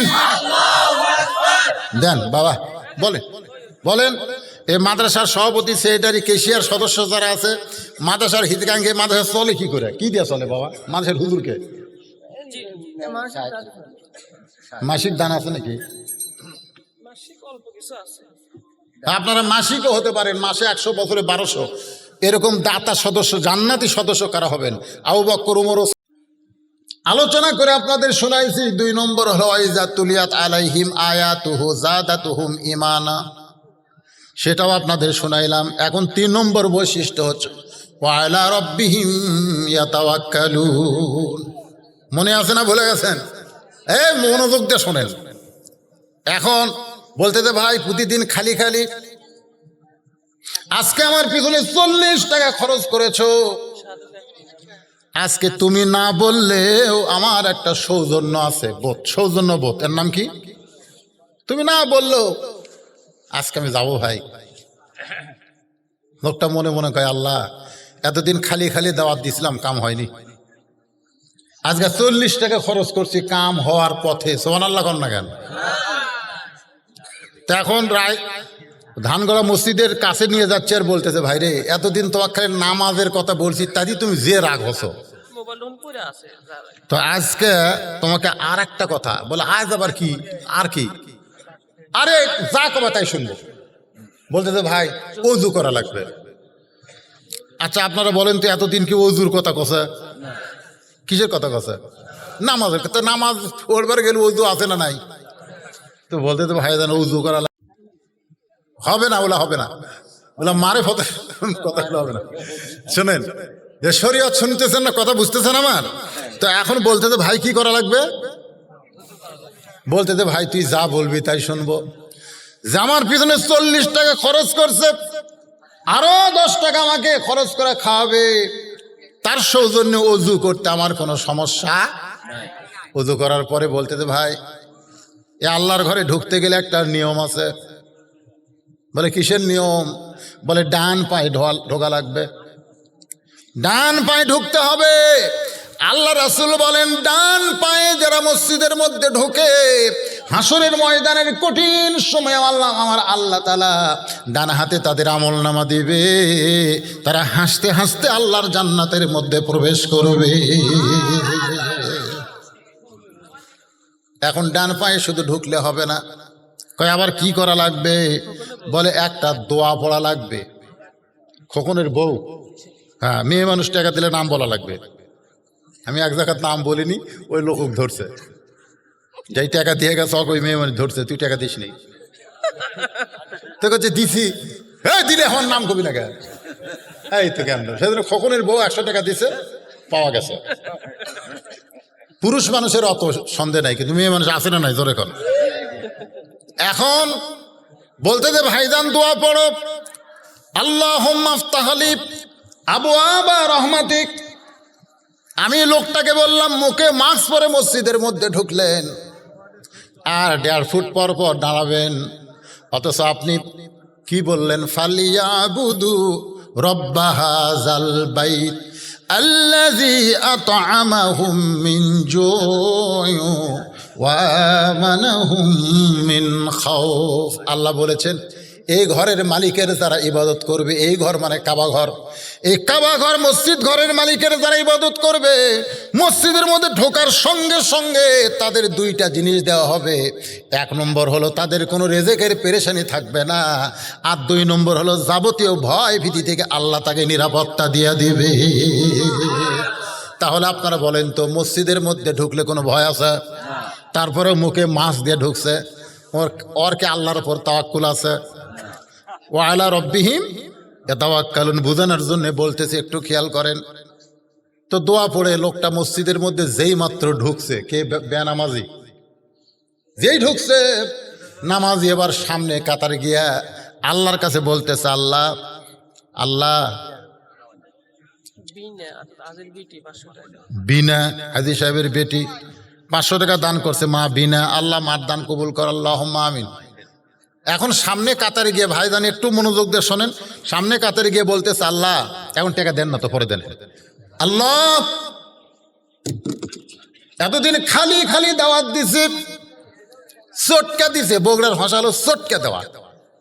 তুই নামাজ পড়েও তো আমি না পড়েও তাই আজকে 40 টাকা খরচ করার কারণে তোমার বান্দা মসজিদের মধ্যে ঢুকছে। আমার দায়িত্ব হলো তোমার বেনামাজি বান্দাকে মসজিদের মধ্যে ঢুকান, আর তোমার দায়িত্ব হলো হেদায়েতের মালা পরান। যেরকম সুবহানাল্লাহ। আমার দায়িত্ব হেদায়েত দেওয়া না, আমার দায়িত্ব কি?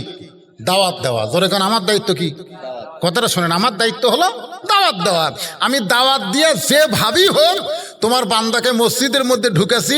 এখন তুমি ইসলামের মধ্যে ঢুকাবা না সেটা তোমার, আমার দায়িত্ব শেষ, এখন তোমার শুরু। এইভাবে যখন দাওয়াতকারী আল্লাহর কাছে বলতিছে সামনে কাতারে গিয়া, আপনারা বলেন তো আল্লাহ তার কথা শুনবে না? কখন শুনবে না? আসরের নামাজ শেষ হয়ে গেল, সবাই মসজিদ থেকে বের হয়ে যায়, কিন্তু এই বেনামাজি যে আজকে আছে আসরের নামাজ পড়ছে, ইচ্ছা করা পড়ে নাই, 40 টাকা খিলানোর কারণে পড়ছে, ইচ্ছা করা ঢোকে নাই, সৌজন্য নিয়ে ঢুকছে। সবাই বের হচ্ছে কিন্তু ওই লোকটার মসজিদ থেকে বের হয় না। বলতে তো ভাইজান আরো 10 টাকা খাওয়া লাগবে। নামাজ হয়ে গেছে, আল্লাহ কোরআনে বলেছে ফাইজা কুদিয়াতিস সালাতু ফান্তাশিরু ফিল আরদ। নামাজ হয়ে গেছে, নামাজ হয়ে গেছে, এখন আর মসজিদের মধ্যে থাকা চলবে না, নামাজ হয়ে গেলে মসজিদ থেকে বের হওয়া লাগবে।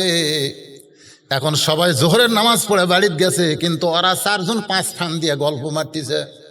4 জন মুসল্লি ফ্যান ঘুরতেছে, কটা কথা কয় না, 5টা ফ্যান ঘুরতেছে, ওরা 4 জন বসতে গল্প করতেছে। কেরে এবার ওয়াজ হবি? গত বছর তো হলো না রে। ভালো ভালো হুজুরগুলো সব ধরেই ফেলে দিছে।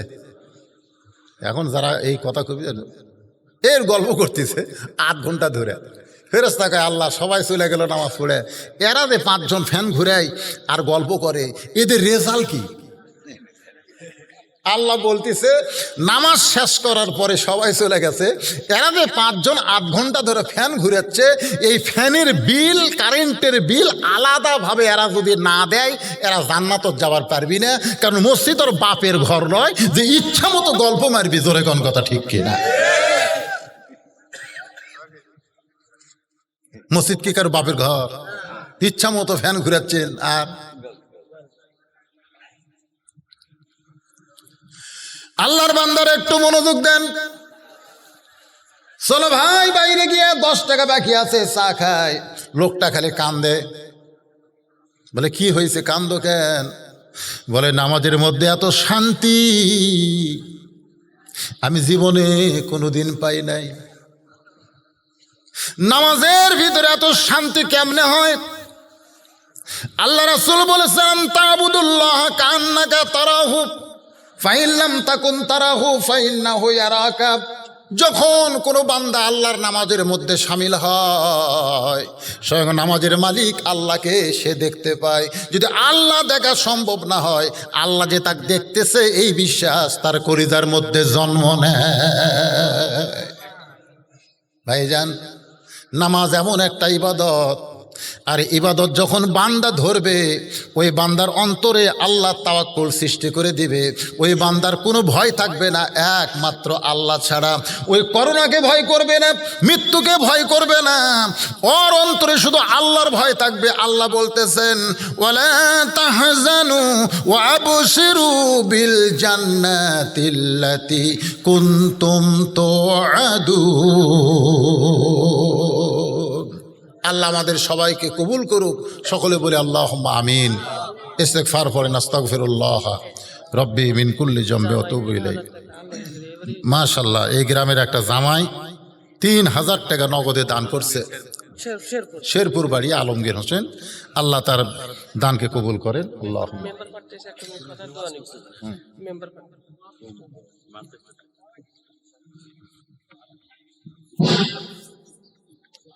إنك حميد مجيد اللهم بارك على محمد وعلى آل محمد كما باركت على إبراهيم وعلى آل إبراهيم إنك حميد مجيد ভাইজান এই যারা ঘোরাফেরা করতেছেন বসেন দোয়ার সময় বসাটা আদবি সবাই বসেন এত রাত পর্যন্ত আল্লাহ যাদেরকে চেতন রাখছে দোয়ায় শামিল হন বসেন আর দোয়া মুখল ইবাদ হ্যাঁ দোয়া কিন্তু একটা আলাদা একটা ইবাদত এর একটা ইবাদত দোয়া করা তো দোয়ার আগে একটা অন্ধ হাফেজ মাগরিবের নামাজের পর আপনাদের সামনে 8 ঘন্টা ওয়াজ করছে অন্ধ মানুষ 30 পারা কোরআন শুনে শুনে মুখস্থ সালাম অমিনকাসালাম তাবারাকতা ইয়া জাল জালালি ওয়াল ইকরাম আয় আল্লাহ তাআলা কঠিন গরমকে উপেক্ষা করে মাগরিবের নামাজের পর থেকে রাত 1টা পর্যন্ত এই দীর্ঘ সময় তোমার পাগল বান্দা বান্দিরা আরামের বাড়ি আরামের ঘুমকে বাদ দিয়া কোরআন হাদিসের মহব্বত কলিজার মধ্যে নিয়া এই জান্নাতের বাগানে বসে বসে কোরআন হাদিসের আলোচনা শোনার শেষে আমি গুনাহগারের সঙ্গে রহমতের দরজায় ফকির হয়ে দোকানে হাত তুলেছি আল্লাহ মেহেরবানি করে আজকের মাহফিল আমাদের সকলের হেদায়েতের জন্য নাজাতের জন্য জান্নাতের জন্য কবুল করো এই মাহফিলের শুরু থেকে শেষ পর্যন্ত যত আলোচনা হয়েছে আল্লাহ এর মধ্যে যদি ত্রুটি হয় ভুল হয় মাফ করে দিও এর যা হাদিয়া মঞ্জুর করো সোনার মদিনায় নবী পাকের রওজা মোবারকে আল্লাহ কবুল করে নাও तमाम আম্বিয়ায়ে কেরাম আসহাবে কেরাম তাবিনী কেরাম তাবা তাবিনী কেরাম तमाम পৃথিবীর মাটির নিচে যত মুমিন মুমিনা শুয়ে আছে আল্লাহ সকলের আরওয়াহ পরে হাদিয়া কবুল করেন আল্লাহ তাআলা আমরা যারা হাত তুলেছি আমাদের মধ্যে জনম দুঃখনী মা যাদের কবরে চলে গেছে মেহেরবানি করে মায়ের কবরকে জান্নাতের টুকরা কবুল করেন আমি সহ আমরা যারা বাবা হারা এতিম হয়ে গেছি আল্লাহ মেহেরবানি করে বাবার কবরকে জান্নাতের টুকরা কবুল করেন আমাদের দাদা দাদি নানান আত্মীয় স্বজন শ্বশুর শাশুড়ি যাদের কবরে গেছে আল্লাহ কবরবাসীদের মাফ করে দেন আল্লাহ এই নবীর ঘর মাদ্রাসাকে মহব্বত করে নগদে বাকিতে যারা দান করেছে আল্লাহ সকলের দানকে আল্লাহ আপনি কবুল করেন খাস করে বাবুল আক্তার সর্বশেষে 10,000 টাকা দান করেছে এছাড়া তার কর্মী 7,000 টাকা এছাড়াও একজন মেম্বার প্রার্থী 5,000 টাকা এরপরে অনেকে অনেক কিছু দান করেছে একজন আল্লাহর বান্দা 1,000 ইট দান করেছে আল্লাহ সকলের দানকে আল্লাহ আপনি কবুল করেন এমনকি ব্যাগের মধ্যে 10টা টাকা যারা দান করেছে আল্লাহ সকলের দানগুলোকে জান্নাতের বিনিময়ে কবুল করেন আল্লাহ আমার মায়েদের দানকে কবুল করেন আবেদা সালিহা পর্দানিশি মা ফাতেমার চরিত্র দান করেন আমাদের মধ্যে অসুস্থ যারা আছে আল্লাহ সুস্থ করে দেন অভাবকে মোচন করে দেন আল্লাহ যে যা নেক নিয়ত করে দান করেছে আসলে সকলের নেক নিয়তকে কবুল করেন আল্লাহ এতগুলোর মধ্যে তো একজনকে মেম্বার করবে আল্লাহ আল্লাহ জনগণের জন্যে মাদ্রাসা মসজিদের জন্য আল্লাহর জন্যে যাকে তুমি পছন্দ করো আল্লাহ তো ইজ্জুমান তাশা তাকেই তুমি সম্মানের মালা পরায় দিও আল্লাহ